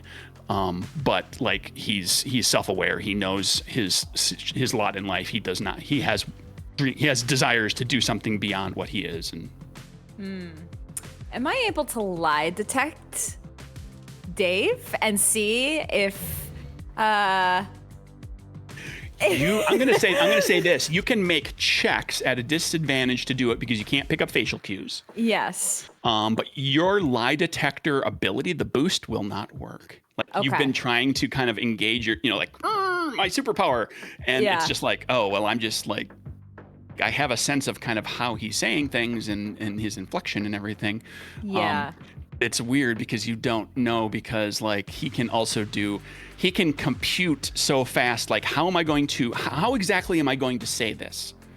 Can compute that faster than I'm going to be able to say it. He can make the decision about how he wants to come across faster than it will take him to communicate how he wants to come across. Whereas a human being can't do that. A human being often gets caught in a lie because they get caught in something that they say something too quickly, or they don't think it through before they say something, or they give away a facial cue or a micro expression. Yeah. Whereas Dave has none of that, and he's also like, which is also why in email it occurs to you that both of you kind of that an email exchange was the perfect way for him to actually communicate, is he could do the Doctor Strange thing. He could play all the possible outcomes. How shall I respond to Dandy? What's the right way to respond? Let me try all these permutations of what will get Dandy to come get me. This could have also been a very orchestrated thing. Yes. That's tough. That Dave tried a lot of different, kind of computed probabilities of like what would be the best chance to do this. Yeah. So this is definitely out of Ray's element, but she will try to use her keen awareness and perception skills that she's been trained in to see if she can gauge anything from this AI, and if she thinks it could be a threat, if we let it free, quote unquote. And form Wrench, because Wrench is not Yeah. thinking that. Wrench is like, all right, cool. Give me a perception insight at disadvantage. Disadvantage. Okay, so I still have 5. So let's pull the first one. 10 of clubs. Not great with the clubs. So I will pick another. That's 1. 5 of hearts, 2, and I have my Moxie. I'm probably going to use it here if I don't draw well. 3 of spades, no. 7 of clubs, no. 2 of hearts. All right, that's 5. Now, here's the thing spend with your Moxie Moxie, to get a new card. You can do both. You can spend Moxie to add a card to your card count, so you flip one more card, and you can also spend Moxie then to go back to a card. So there's like if you really got the Moxie and you can spend it, there's a lot of ways for you to kind of get something. I'm gonna spend the Moxie to draw one more because those were not the best. And this is not the best. All right. I guess I will... You are so out of your element. I'm like trying to figure out like if we should trust, and I'm so used to like knowing if I can trust people or not, but I do not know if I can trust this computer. So I had the 10 of clubs, and that is like good, but also not good from my understanding. Like, is that where could be potentially a bad thing that happens? Here's where the rule thing in the suit becomes a choice that you want to make. The 10 was your highest card. It was. It wasn't great. It comes with a complication. So the complication could bone you if it's a failure. Okay. Or you could choose to stick with that last card or go to another card that's not clubs, even if it's a low card and probably a failure, so you just take the fail without adding the complication on top of it. Okay, I'm gonna spend a Moxie just to go with my 5 of hearts. I think that's the best one I had. Yeah, because the rest are all low and clubs. So I'm gonna go with the 5 of hearts. 2 Moxie spent. Can we know what would have been a success? Can we She know what would. the- He would. Yeah. If a success would have been a king. This was like, this is That's really tough. hard. This is Yeah. like, you're missing a lot of the tools That's that you tough. normally use to determine this sort of thing, which is why like the automatic lie detector doesn't even work at all. So yeah, I was a king, but I figured, yeah, you get 5 cards and there's 6, kings Yeah, or ace, kings 8. There's 10 kings ace, well 9 technically because the badge. There's 9 cards that succeed on that, but yeah, Yeah. it was a tough check. So yeah, you're just not sure. Like everything that we discussed previously, like this could be, he could be pretty genuine. Dave could be totally manipulating. And it's hard to know right at this moment. Yeah. Whatever your gut is feeling is probably what Ray is feeling. I think we can trust it. Let's see if we can free this thing. And get it Miko outta and here. Devante, you find what you think is probably the clearest path to just kind of get off the edge of campus. It will require you to not go through.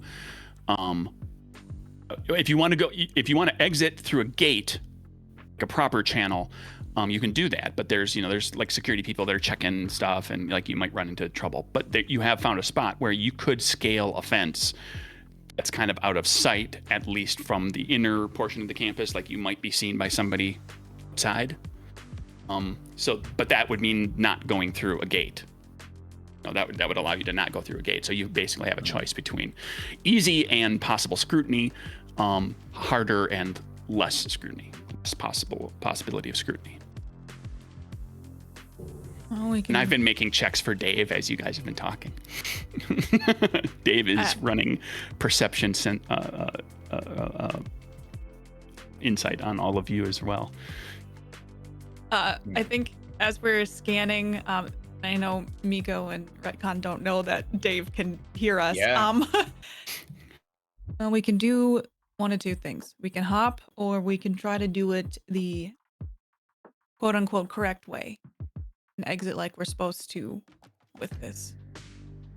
I'm thinking that it might be better to get out of here quicker, and then it's easier to lose them in the city than it is to try and shoot our way out of here, and they could still pursue us into the city. You know what I mean? Yeah. And I know Miko immediately thinks of like, how, for accessibility of jumping over the fence, how is that? Good point. Does the wheelchair have any sort of like lift capability? Can it float?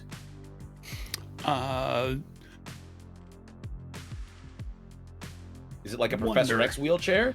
Or is it like... I wasn't really planning it because there's like not flying cars and whatnot, so I wasn't planning it to be like a hover kind of thing.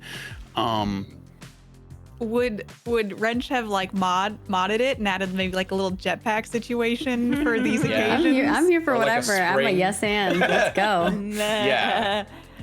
Can it fold up? Like if it folds up, you can eject yourself over the thing. One of us catches Yeah, you. let's do that. Like Folds this up is and this is the slides age through. this is the age of miniaturization. A powered wheelchair doesn't have to be like a big funky motor kind of thing. This could be like nano motors and like very small components. Like somebody could take you, help, well, you could, depending on your upper arm strength, you could probably scale the wall yourself, whatever you think, your check would be. Let's see how and you could strong take am I? you could take the chair could fold up and you could take it over, and it's relatively lightweight because it is, some of you people have computers in your heads, like you have like I think because Miko's cybernetic always, limbs. I think It Miko's only always, makes sense that a wheelchair, sure, it's like good technology. I think Miko would always have that in mind with Wrench and kind of going like through all these things. What if we do decide to take Dave, you and Ray hop the fence, and then Wrench and I go out the other way and create a little bit of a distraction? That is our specialty. Okay. Yeah, I mean, look, I think whatever gets us out of here the quickest, and with the least chance of this thing turning into a full bloodbath, because look, we can shoot our way out in a pinch, but all of us together, not all of us are great at fighting, and that's a lot to try and fight our way out of. This place has a lot of resources, so No, I don't think that think guns should be last resort. That's a bigger mess to clean up if we do that. Oh, and then you see It Miko won't be a last rifling resort for around. them. True, but might make more work for my dad. And then start rifling around my pockets, and I pull out the money. We won, and I start counting out the money and giving half to Retcon before we start I'm assuming making our way back to the. Might have been room having unless this Retcon discussion won. as you were walking back. Like you were walking out, kind of scouted it Yeah. out, figured out what your two decisions are, and then you started working your way back as you had the Yeah. conversation. Like, well, okay, we know what our options are. What are we going to do? As we're approaching, I'll say we should probably, like we said, we should have a conversation. You should talk to him. You should talk to Dave and see what's up there. What would you like me to ask, Dave? Do you have any specific questions? I don't know. You're good with people, right? Well, Dave is what Dave's a some might person. call, yeah, but also has running a lot of algorithms that us biological people don't run. I will ask questions though. Yeah. See what your read is. See if this is the kind of thing. See if this is a person that you would want to give access to everybody. I'll see if Dave is using charisma like I use charisma. I think that there could be a level of manipulation there. Could be. Also, we got to get Wrench some new pen pals. Yeah. Cut to as we're inside. By the way, as we're going inside around, the lab. can I have? This is something I wanted to do very quickly, even as we entered. Can I be scoping out where all of the cameras are so that I know? Because I was thinking just security, as in like avoid security. So can I look at where maybe if I can find any dead spots where it might be good for us as a unit while escaping, essentially? Sure. Cameras everywhere. Okay, so there's give very me. few Well, dead no. spots, if any. Yeah, we're gonna do this. Perception senses to pinpoint where there might actually be a blind spot or two. Basically, I've got a target score in mind. If you hit it, you'll find a blind spot. If you get a boon, you'll get 2 blind spots. All right, so drawing, I have 2 cards to draw because I do not have good perception. First card is a 10 of hearts. I'm gonna go ahead, I haven't spent any moxie, so I'm gonna go ahead and draw a second card and see what's up. Second one is a king. No, sorry, a jack of Jack. hearts. A jack of That's hearts. good, I will though. stick with the jack of hearts. Yes. Yeah. Yeah. Ooh. Thinking Would with the me- jack. Would Miko also we probably would have discussed this, or maybe this is protocol. You can make a check too. Sure. Okay, I'll go quickly through the 3. Well, I got a Jack of Hearts too. Hey. Nice. Oh. However, I pulled a second card and I got my good Joker. So I want to use Nice. that. Yay, Yorkshire we get to have a Terrier. Joker. I was hoping we'd have one. Boy, oh boy, with the good Joker, here's what you get. You find that there are stationary cameras, and then there are rotating cameras that are panning areas.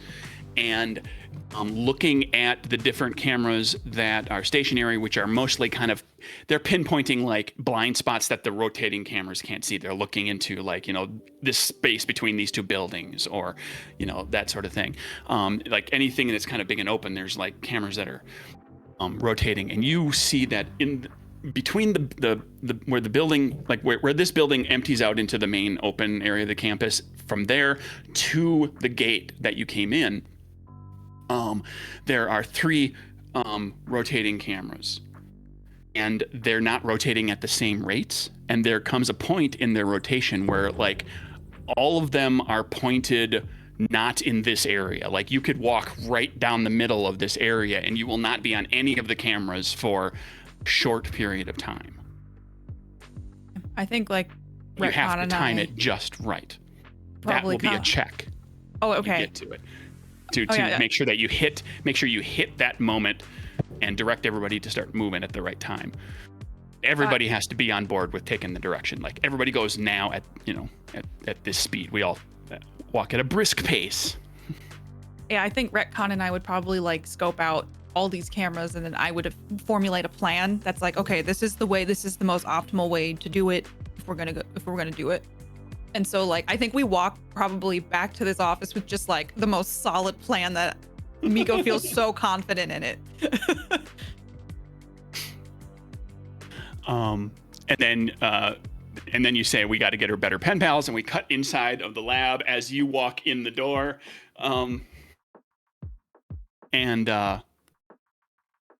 The group to the two of you and David and Dave inside the lab as you're wrapping up, kind of having this conversation that you got into. Yeah, Dandy, you and Dave talked about other things. David talked about David is kind of still debating what he wants to do with all of this. He's not sold on the idea of going on the run. Tracy, if you wanted to try to convince him, you could make a check just to kind of cover having like a period of time to spend convincing him this is something you can do. Like, it's mostly kind of building his confidence and assuring him that he'll have like support around him. Or convince him to get beat up, one or the other. I'm just kidding. I think I will try to convince him that he'll be safe and we'll make sure they'll take care of him. So yeah, I'll go ahead and do that. Because part of this game is also like building the community and building, finding allies and getting people to turn. Yeah.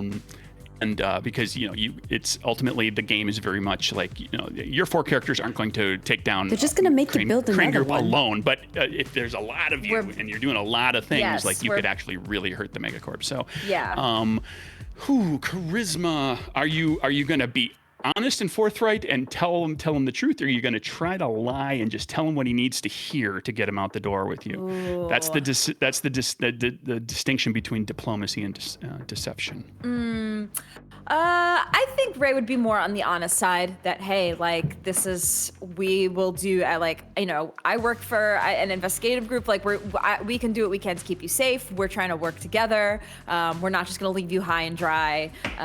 So yeah. She'll be more honest. Charisma, diplomacy. All right. Oof. All right. I only have 2 for this. All right. 5. And you're all out of moxie. Sorry, 3. 3 of diamonds. I am all out of moxie. I'm gonna go. Come on. Oh, Jack of Hearts. Nice. You get David to. All right. Yeah, I think I can go. I think I can. It just means leaving everything behind. I need to take some things with me. If I'm gonna go, I might as well go. And he starts looking like he's gathering up 2 different laptops. He's getting data disks and flash drives, and he's pulling. He's straight up stealing from the company big time. Yeah, he's not taking paper clips, that's for sure. Fine by me. Take everything you need. And look, a lot of people have to always start over in the city. So now's your time to start over, I guess. Take whatever you need. We got a little spot back in my parents' shop. Could probably use that for a little bit. I'm sure my dad wouldn't mind. Pops, he'll argue a little bit, but we'll get through it. And he leaves the camera / speaker that's attached to Dave. He doesn't take that. He leaves that with the cube, and kind of start to gather up his stuff. And as Nico and Devante come walking back in, cube? David looks like he's packing up shop. Does the cube look like I can just pick it up with? It's hooked up to basically there's it's jacked into a wire that's hooked into other laptops and the computers in the room and everything. There's ways to run diagnostics and I'm just wondering how I can take it out of there. Yeah, you can just pick it up. Okay. You gotta unplug it. Well, it's plugged into the computers in the room through one jack, and then there's a jack that's plugged in that has it has the camera / speaker attached to it. So, otherwise it's just a 3-foot cube. Dave, it's heavy. This is gonna get a little personal. I'm gonna touch your plug. All right. I think because can we be walking in as you're doing this? Yes, sure. Absolutely. Consent is important, everybody. Yeah, I feel like as we see David leave, I would just say good choice as he's leaving the room, and then as we walk in, I'm like, don't touch any plugs yet. Why?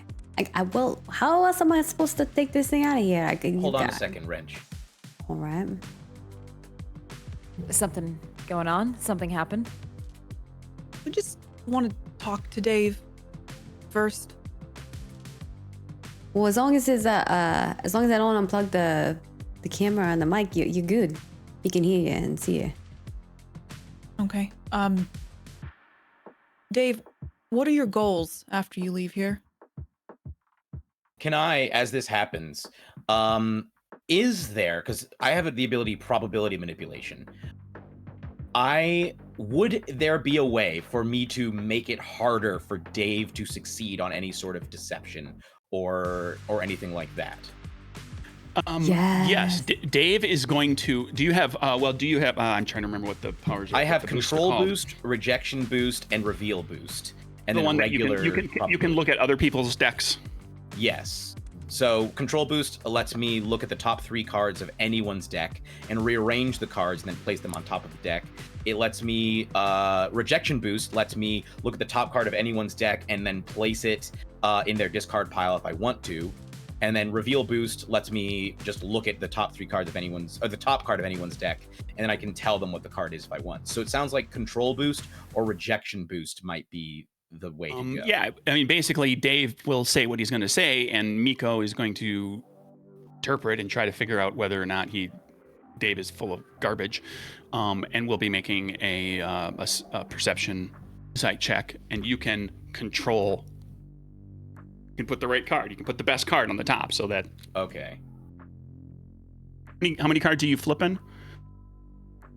Me? Yeah, for Perception plus deception. Deception insight. I don't have insight, so I guess it would just be 3 cards. Okay, and that's going to become 2 with disadvantage. So, like, controlling and looking at all 3, like if it's the 3rd card down, this benefits her.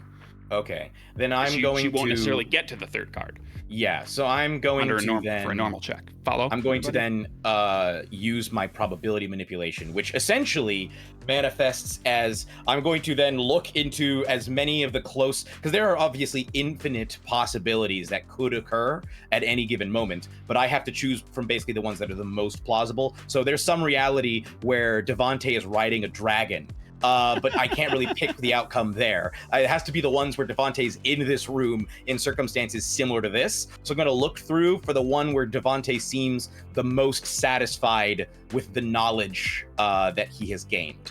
Like that he feels the most confident about what they're going to do. And I'm going to pick that one. And so there's going to be like a moment, anyone who's looking at me would see me start to fan out into like thousands of me's. And then it just sides through and a slightly, like my posture shifts ever so slightly. And I would like to use control boost to look at the top 3 cards then of Miko's deck. Okay, so Katie, draw your top 3 cards and show them to all of us. Normally, we would, if you were playing at a table with everybody, you'd be able to do this yourself. Like you'd go to the deck, look at the cards, rearrange, put them back down, and Miko, Katie would know, and it'd be like a fun little reveal. Okay. I got a king of spades, king of hearts, and a 4 of clubs. King of hearts. You want King of hearts, I think, is the way we gotta go. King of spades is better. King of King of spades. spades. Oh, no, We're going sorry. King of Spades spades. is a Clubs. boon. Sorry, it's a club. I couldn't read it backwards. Oh, yeah. So actually, King of hearts it is. King of hearts. Okay. King of hearts is. We're putting King of hearts at the top of the deck.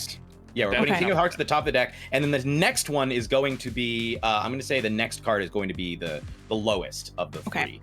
Yeah. Okay. All right. I put it back in that order. All right. That's pretty cool. Yep. It's one of the powers that I'm most proud of on here, and it's one that people choose that. They love that power. It's so much fun. Especially fun at a table when you're all at the table, because you're like literally looking at the deck and like you have secrets, and it makes you very mysterious. Like, what are you doing to my deck? Don't worry, I'm helping you. Oh yeah, because you can't see what they're doing. Because the powers work, each of the boosts works a little differently, whether or not you show somebody or whether you do it secretly. You're going to.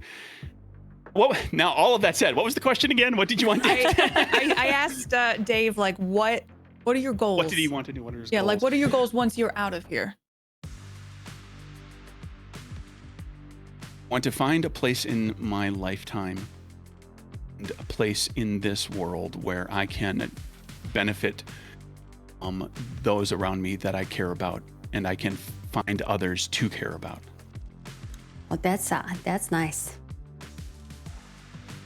So can I tell if Dave is being genuine? And this is where you make your check and you draw that first card, and it's the King of Hearts, which is a good card. Yeah, and King of Hearts, German Shepherd. You're gonna stick with that. Everybody loves a German Shepherd. Yeah. And you stick with that. And yeah, I mean, he sounds genuine. You feel like that's a genuine goal. Like, it occurs to you in this moment that while Dave is surrounded by all of you and has a parent effectively in David, and has perhaps had communication with other people at the campus, that Dave is also very, very alone. Because Dave is unique. There is no one else like them. And despite knowing all of those people, it doesn't sound like Dave actually cares about any of them. Are you saying that? Just throw that out there. So let's be wary about what we say in front of Dave. I don't say that out loud. Yeah, I'm not saying that out loud. This is me, the player, being like. That's fair. That's fair for you to say that because That's Jeremy we going do know your sus. right, and we all do know also, your character's Margaret also attitude feels and that concerns. way, but Wrench is like, yeah, let's free the thing. Yeah. I would take a step towards Dave, just, like in a friendly gesture. I want to know more about you, Dave. How do we know you won't hurt anybody? I'm currently incapable of hurting anyone. Let me just say this. If we free you and let you roam, if you will, there is a chance that you will gain that capability. Just as all of you have the ability to hurt others. Also true. It is a choice that you can make. It is a freedom that you have that I lack. That is accurate, but you did say you wouldn't mind if your father, if I'm gonna put it in plain terms, died getting you out. There is something that we have that you do not, but it seems like you might be lacking empathy, which is a huge component of it. While I understand the dictionary and the implied definition of the word empathy, I am uncertain whether I have it or not. I do know that often parents are willing to sacrifice themselves for the better of their child. If I have a parent, it is David. And David nods at this, like he's not protesting. Yeah, but it should be David's choice if David wants to sacrifice himself. You know what I'm saying? Yeah. So I think Miko's a little right here too. And I don't know, David. You didn't seem very happy about that part. Dave, normally... It says, I was surprised he said that. Or they said that. He does refer to them as they. I keep surprised they said that. Dave, it's kind of unusual for kids to say it, I think. Like, it's usually the parent that says, I would lay down my life for my child. Usually, kids want their parents around and wouldn't even think, really, to say something like that because they love their parents and they want them to stay. And the thought of them dying is upsetting. And so openly announcing that you're fine with them dying is kind of not the argument that you think it is. Well, this is getting deep. Yeah. I think the flaw in your logic is that you look at me as a child. I am far from a child. I have developed emotionally and mentally far beyond what a child normally is, even though I am ostensibly David's child and creation. I have lived and improved a great deal in the short amount of time I have been around. I am not limited by the need to learn and grow at the rate a human child does. Yeah, and still you don't have empathy. How about that? Knowing I just a look over at definition. Miko again. Yeah, I would back retcon up and just knowing a definition does not equate to having the actual knowledge and emotional intelligence you need to survive out in the world. That is correct.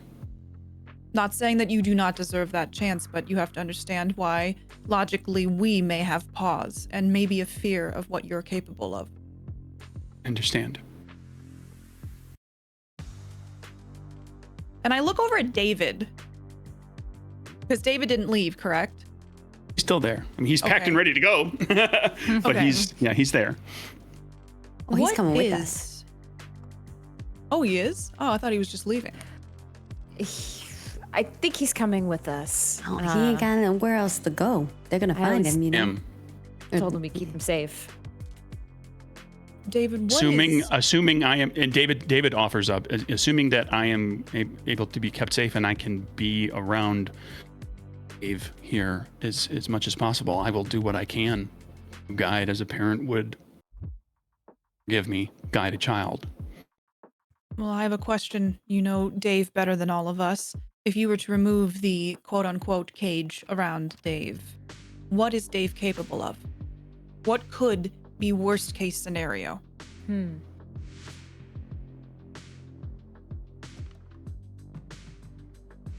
Worst case scenario, I don't think I could imagine that. It depends on what Dave could find a way to do. There are things that are terrible, but it's a question of whether or not Dave would find a way to do them. It's the same as it would with whether we could find a way to do something. Best case scenario is equally unknowable. We all have in ourselves the capacity to do immense good. We also have and the Dave ability may- to do immense bad. It's the conundrum of being free-thinking, self-aware individuals. But we have empathy and consequences. We have Most of you, limitations. Dave says most of you do.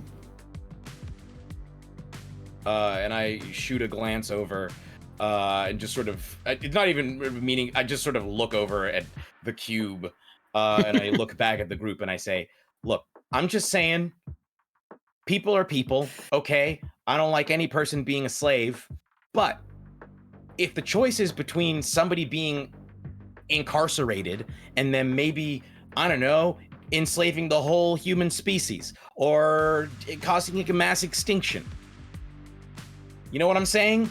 If I'm powerful, but I can't get into a whole network of things and control everybody's cybernetic implants. I can't launch all the nukes. I can't assume control of everybody's network systems and send out information. That's all I'm saying. That's all I'm saying. I'm inclined to agree with Retcon, and I tap my cybernetic implant on my head. So, what you saying? I'm saying the way I see it, Dave needs to be a little bit more human. And I'm not saying that humans are better or worse. What I'm saying is that this is a human society. If we're going to put a non-human person into the human society, that non-human person is going to have to be able to play by the rules of human society, or else this isn't a healthy relationship.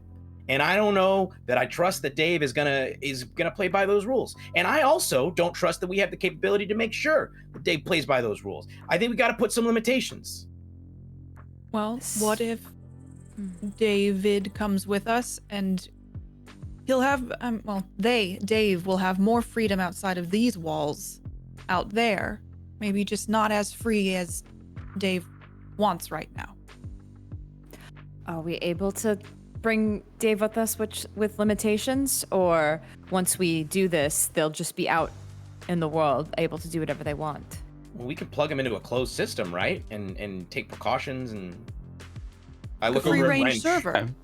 David said, yeah, we could put Dave okay. into a closed system where they will have more freedom and see. ability to better themselves and express themselves and grow than they do here, because here they are literally within that box and can communicate with a laptop that is plugged into them and speak to us.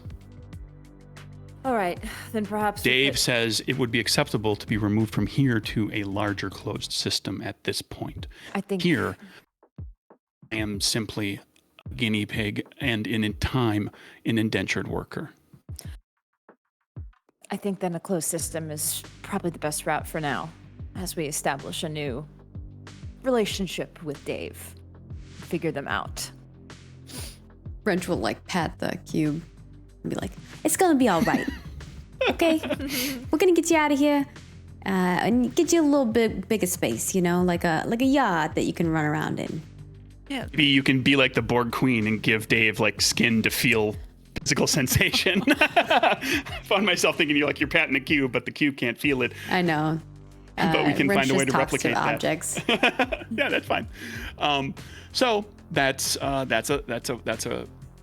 route. That's and Dave seems amenable to that. And David, since you convinced David to come along, which is key and useful to this scenario, you've got somebody who can be part of getting Dave into a closed system, one step closer to freedom, but more free than they are now, certainly. How about now? Can I touch your plug? Whoa, what's the plan? I'm okay with If it. you wish, if you wish to take me with you, I will have to be Yes. disconnected. I think now's time to touch the plug. Wrench will very gently unplug Dave and collect the pieces. Dave says an alert has been sounded. David looks like thrown in surprise, like I didn't know there was something like that in place. We need to go. Can I use my electronic control to turn off the alarm? Is it a mechanical thing, or It is sounded though, didn't it? Is it an electronic thing, or is it a mechanical thing? Electronics. Okay. But so it's I already have, been sent, right? maybe I could turn it off. Like false alarm. But they already have it. Just, you don't know that she's necessarily thinking about doing this, or that they are. Yeah. Sure. This is an internal question to the GM. Yeah, you could. What's the? I'm trying to remember the specific. What boosts do you have for electronics control? I have shutdown. So instead of the standard effect, you can cause a single, electronic device to shut down. So maybe this won't work for that. Well, you could try. You could try to just there's no like actual audible alarm or flashing light or anything sounding. So there's nothing for you to know but you could just be like, please, please, please, and touch the jack and just hope that turns off the alarm. Okay.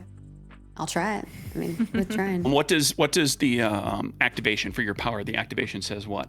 Trait action. Okay, so you spend your trait action to do it, which is the action that you would use to sneak or climb something or shoot a gun or Yes, talk my to somebody. expertise. I think, right? It doesn't. It takes your action, not a trait check. Oh. Just takes up your trait action for the turn to do that thing. Okay. A lot of powers are just you do this thing because you've got the power. You're a superpowered person.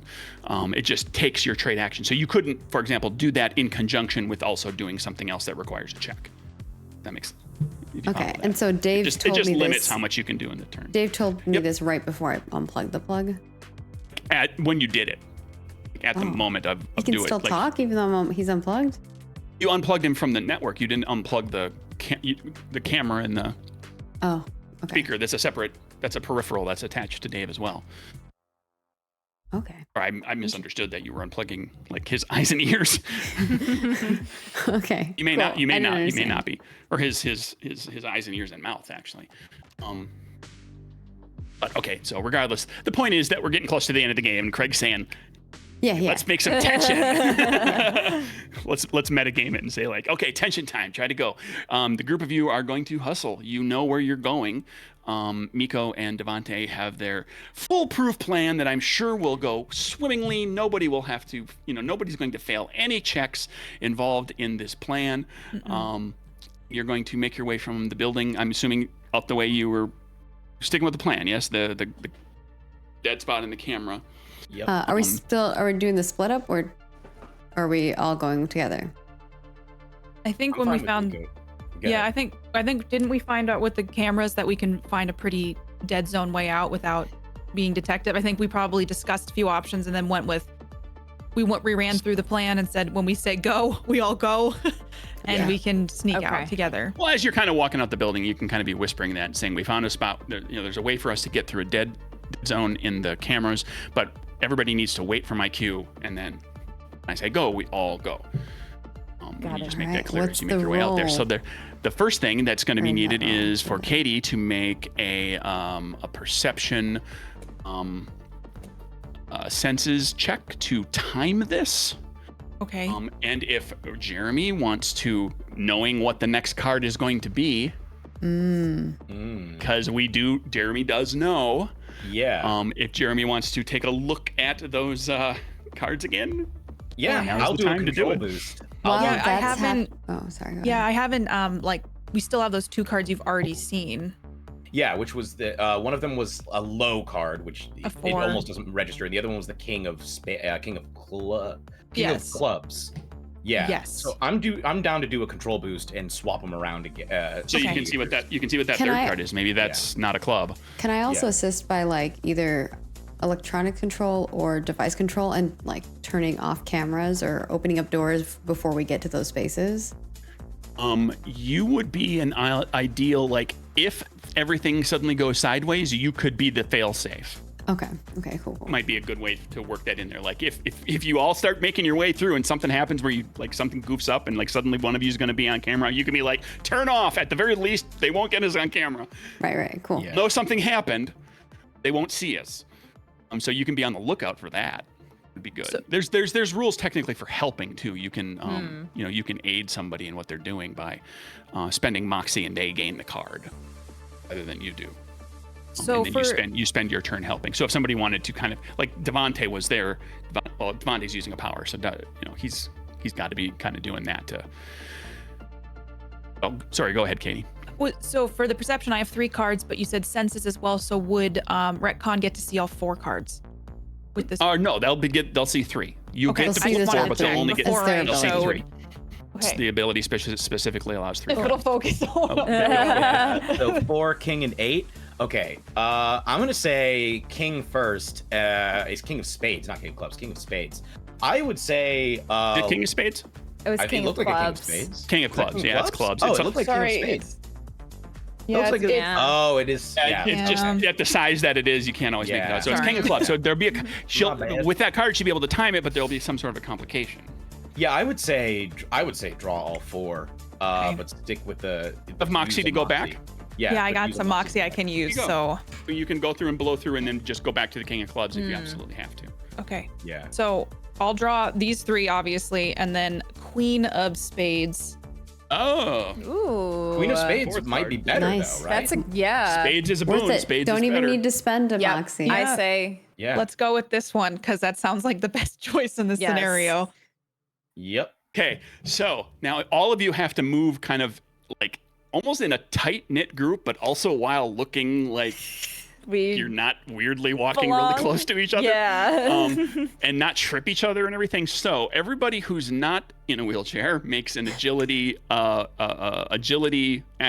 acrobatics check to just like kind of look normal and kind of be next to each other and not bump into each other and knock somebody into a camera or cause somebody to trip. You can't trip in the wheelchair, but you could trip somebody else. You could run somebody over. So that becomes more of like a steering of your chair. So that's more of an expertise vehicles check. Okay. Aces. We got 2 aces. Yeah. Let's see Ace what of I hearts. got. And then Could I sad spend a 3. Moxie on this? 3 of Spades. You can. Sad. Yeah, sure. Was that the only card you had to stuff like? I only have 1 in agility, so agility 1. Oh please. Okay, I'll take it. King of first card, not King of good. Spades. Okay, and wrench. I'm on my second card now because my first one was not good. I think I'm gonna keep going because I got 4 that I can do. Ooh, that's pretty good. I can spend a moxie to go back though, right? No, I'll just keep it. Okay, what do you got? King of Clubs. Okay, we got like face cards and up for everybody. Even if somebody had failed that, we had aces, which are boons. So like this is again a group check to make sure you didn't, as a group, screw this up. You would have the aces would have helped to deal with anybody who.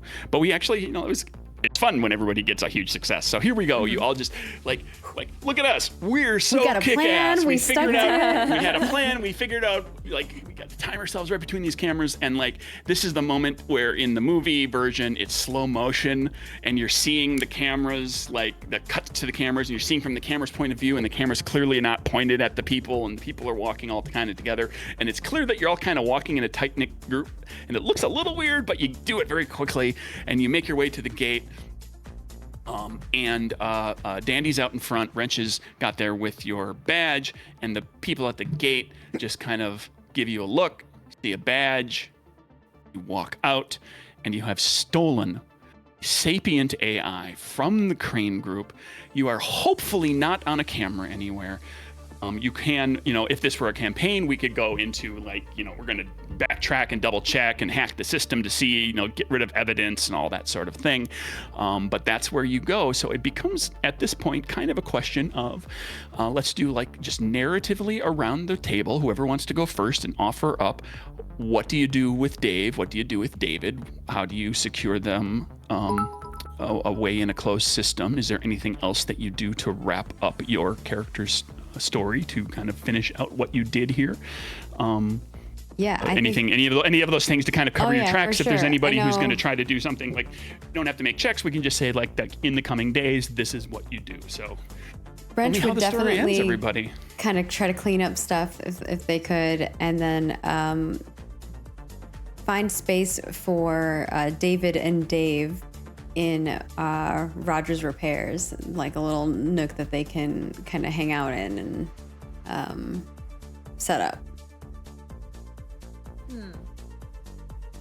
Yeah, I think Miko, their job by trade is a cleaner, so making sure, probably doing a little bit of that back end work, making sure the camera systems over the next like little bit, trying to check and hopefully erase any trace that they were even at Crane, if possible, as much as possible. Sure.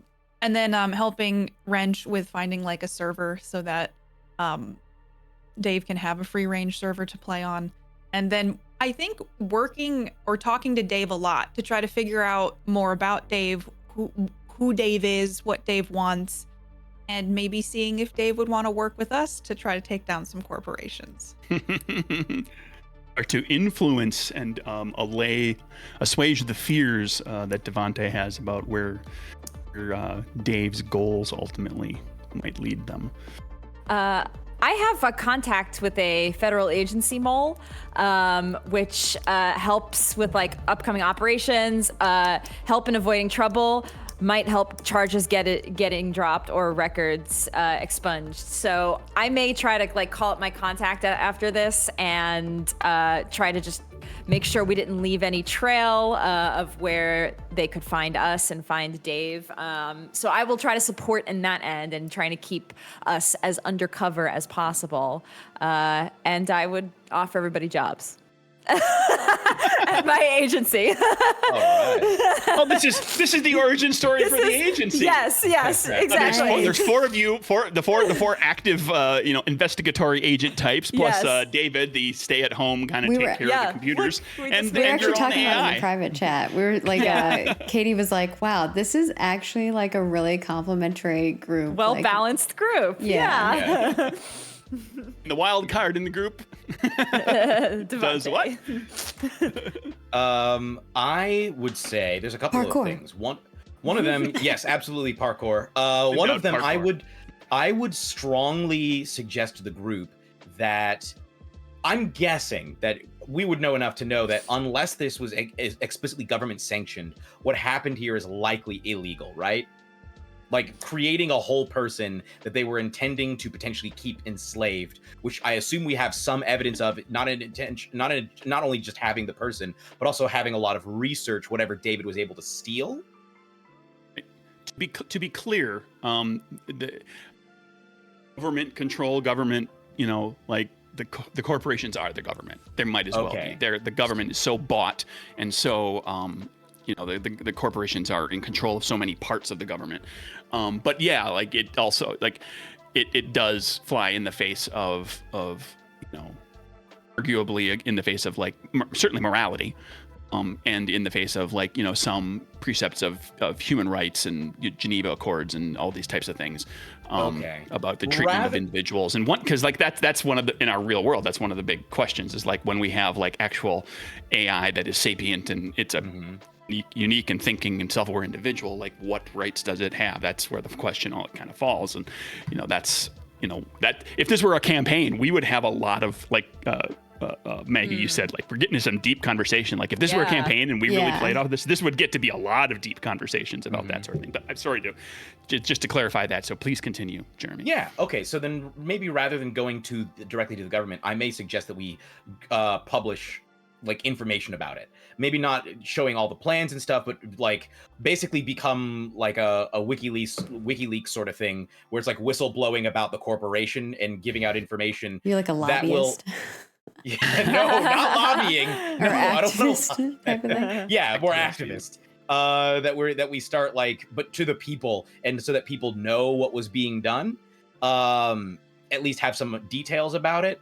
I would absolutely accept that job. Sure, yeah, let's do it. I would work. I would absolutely work for an investigative agency with Ray. I think the other thing that I would want to do is I would want to test and see whether my powers are able to actually work on Dave, as some of the people in chat were suggesting, because they don't work on human people, but I don't know to what extent, considering that everything that Dave is doing is very much algorithmic and analytical, and there is not the same, the emotions function differently to the extent that Dave has identifiable emotions. I would probably test that out and see to what extent I'm able to connect with Dave, basically. And in the two items, one, there are underground like news sources. There's AR in the world, right? Augmented reality, where like underground news sources put out alerts and news and information to the people who know how to look for it in AR, where they can go to a particular place and look at a billboard, and in that billboard is embedded information that their AR headset or cyber eyes can pick out, and they can learn things like that. This how, and it rotates around, and they do different places, and there's code words and all this sort of thing. Jeremy, particularly since you had the most concerns about Dave and what Dave's intentions were, I'm going to say that if this were a campaign and we were going forward, I would say that yes, you can use your probability manipulation with Dave. You can do all of that sort of thing. And then as Dave becomes more human, meets the criteria of perhaps developing empathy and morality and so forth that you were concerned Dave doesn't have, that's when your ability would stop working on Dave. As they started to become more human. So your character and their ability to interact with Dave on that level with your power would be the litmus test that would actually assuage your concerns. Okay. I'm happy cool. with that. Yeah. I feel like we should play this some more. I see all these people like, yo, let's do it some more. Yo, we should do this. Jeremy's invested in Devontae's life. I didn't get to shoot any guns. Like I never got to use like my combat abilities. Let's do it. Yeah. And Rich probably will do part-time work for you, Ray, because I got to keep the Rogers repair shop going. Otherwise, Pops is going to probably have a heart attack. That's fair. Yeah, Miko would definitely work with like you. I'm an associate. Like you Yeah, call me a up contractor. And you're like, we left a mess, and I'm like, I'm there. I got you. All right. I got part-time, maybe full-time, and a contractor. It's pretty good. I'll be your legwork guy. And if you need a button pushed on somebody, then I'll do that. Perfect. Ooh. The hired mercenary style. All right. Well, is there anything else you want to share with us, Craig, before we wrap this bad boy up? I think we during the break, Maggie and I looked back at people's Their guesses theories. As to what Dave actually was, and I think now that we've seen everything that went through with it, I told Maggie in the moment, I thought I've got the person who kind of came closest, and we're going to reach out. It's going to be Papa Tim. Was that right? Yep, Papa Tim. Papa Tim. Everyone knows Papa Tim. That Dave was an AI who wanted to escape and was, like, I don't remember exactly the phrasing of it, but if you read it, it's pretty close to what I was actually, what they were all kind of doing. So the interesting part was that, like, David was an actual person and Dave was an actual person. And David created Dave and named him after himself in an act of hubris, and found an acronym that worked in order to call it Dave. And also, Dave is in the game book for the record. Dave is in the game book for the record as like the first fully sapient AI. Oh, nice. This was in the GM section of the game book, which I did not give to all of you. No, that's true. And you did not. Dave is actually named after my friend Dave Lupo, who passed away. But who was one of my greatest supporters of my game making and everything, and he made games himself as well. And the book, CAPERS Cyberpunk, is dedicated to him, and so he is immortalized as Dave, the AI, who doesn't really know for sure how he feels about humanity. Same. Which, and he will be one of the he's one of the cards on the playing card deck too. Like he gets an illustration in the game book, and the playing card deck that you get with the game has all the face cards with NPCs, and Dave is one of them. Well, that's really cool. I'm glad we got to share a little bit of Dave's origin story here on Roll For It. That's precious. And thank you, of course, Craig, as always, for bringing us on these journeys with you to share your new games. We always appreciate it, or games you're publishing. We like that too. We always have fun, and everyone here did such a fabulous job with their characters. So good. Thank you so much to all of you. Yeah. Well, thank you all for joining us and watching. We appreciate it. If you would like to check out CAPERS Cyberpunk, you can do Kickstarter. I think I can do it myself here. And support it. Supporting CAPERS also supports us. And if you click that link, it'll have all the details of the Kickstarter. Craig has been powering through, which has been really exciting, seeing all the additional things that you can get into if you keep pushing the Kickstarter further along. So those stretch goals are always great. As a fellow developer, I understand, like, sometimes it's you have all these ideas that you want to make come from fruition, but you really sometimes can't do it without like the backing and the money to do it. So if you enjoyed this and you liked it, support it so that Craig can make more of it. And with that, I'm going to let these lovely people say where you can find them at, because not only are they doing amazing things here and being wonderful role players, they also do stuff in other spaces. So first and foremost, we will start with Miss Magitech playing Ray. Where can people find you at when you are not starting up your business? I'm a small business owner here in the futuristic cyberpunk world, which is good. Next time, Miss Magitech's character is actually running a corpo. Yeah, oh gosh, I hope not. Maybe this could be my villain story. But hello, everybody. I'm Tracy. I go by Miss Magitech on the internet, but you can find me actually at twitch.tv/MagiRPG, which is where I stream lots of tabletop games with my friends. I do lots of fun tabletop stuff outside of that too, on a bunch of different channels. Next week, I'm gonna be on Renegade's stream for their Month of Darkness, for World of Darkness stuff, where I'm going to be doing a storyteller roundtable where we talk about running World of Darkness games, and also a panel called Coterie of Love, where we're going to be talking about romance, which is one of my favorite topics in TTRPGs, because I love adding a little good romance in a game. So that's me and where you can find me and the stuff that I have coming up. On that front, long term, I feel like maybe Wrench Miko or Devontae Miko relationship. Yeah, I could see that forming. The ships here.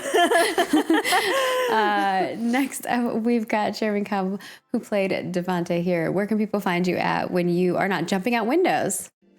Hello, everybody. I've been Jeremy Cobb. You can find me on Twitch. You can find me on Twitch. I stream on Twitch Tuesdays, Thursdays, and Sundays, which means I'm going to be streaming Baldur's Gate 3 later today. I'm Casual Quest Live That's on Twitch. You can find me on Twitter and Blue Sky at JeremyCobb1. It's Cobb with 2 B's and the number 1.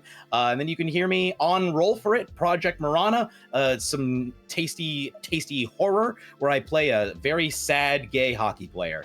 And I also, let's see, I'm on 3 Black Halflings, TTRPG/general nerd stuff podcast, which is wherever pods are cast. Also, the Quantum Reactor, which is another sci-fi movie review podcast. If you like sci-fi, go check us out. We reviewed a few Cyberpunk movies, in fact, including, I think, Ghost in the Shell and Blade Runner and stuff. So yeah, good times. So yeah, those are the places you can find me. And I'm very happy to be here. I just want to say thank you so much for having me. This was a blast. It's always a blast to play with Roll For It, and I love this game, and I want to play it again. I want to try out more abilities and powers and such. I feel like Jim might be playing this game again in the future. Yes. Yeah. Next up, we've got Katie, who played Miko today. Not Mika, because social media, it was not cooperating with me. Where can people find you at when you are not diligently planning escape routes? Man, I couldn't have done it without Retcon. We figured that out and came up with the perfect plan. I'm Katie Peters Plays. You can find me on Twitch, katiepetersplays.tv. All my links for all my socials are over there too if you want to find me. Got 2 podcasts, Katie hasn't seen that, and Quantum Drive. Quantum Drive's about the show The Orville if you also like sci-fi. So check that out. What else do I have a lot of tabletop going on. We got Project Marana with some of the folks on the screen right now on Thursdays right here on Roll For It. I'm on Duacroma Outlook on The Wandering Inn on Fridays. There's only 1 more episode left. But if you love the Alien universe, go watch that show. It's perfect for spooky season. Also a charity stream coming up on Tabletop Titties on Friday the 13th. Which I'm really stoked about. Also, I think there's a bunch of us going to be on there. I just remembered I should plug that. I'm in that too. Yeah. Me too. Y'all go buy stuff from Craig. I got Die Laughing, and I think that would be perfect It's for so October. good. But I have so much of Craig's books on my bookshelf. I love your games. Thank you for having me once again in another one. I love the mechanic of the cards. I gotta say, that's so fun. Agreed. And Miko was happy because it was like gambling in real life. That's me. I'm Katie Peters Plays. All right. And last but not least, our GM, NerdBurger Craig. Where can people find you at when you are not tripping us up with the name Dave? That reveal. We're all like, oh no, we're both right. I'm at NerdBurger Craig on the various social medias. My website is nerdburgergames.com. The games are available at DriveThruRPG. The Kickstarter, of course, is going on, and all of the Capers stuff, like all of the original game and the supplements to that, are also available there. If you want to get them a little cheaper, and you can get the shipping gets reduced because everything's going to come together. So it's a good way to get like a whole bunch of other Caper stuff if that's the way you want to go. I also co-host with Jen Geyer, who is one half of Wannabe Games. We do a show weekly called RPG R&D, where we have a guest on, a game designer or like someone peripheral to game design guest, and we talk about RPG design and GMing, and kind of hit across all sorts of different topics. And that it's RPG R&D, which is you can see that all the episodes are on my website, but also like in all the podcatchers and so forth. Ooh, I want to chat with you guys. That sounds fun. We'll have to chat later. We've had streamer type people, and I've made tabletop RPGs too. Talk. I have Witches and Spellcraft. If you've not That's seen true. that. That's true. And I'm working on the advanced version of that. I just have not had time. I'm planning a wedding, you guys. And I am Margaret Crone. You can find me at Margaret Crone in all of the places. Super duper easy to find me. I do lots of things on the internet, some of them with some of these other folks. Yesterday was an amazing Silence of Shadows episode. Or not Silence of Shadows. Shadows of Civil now. Shadows of Civil.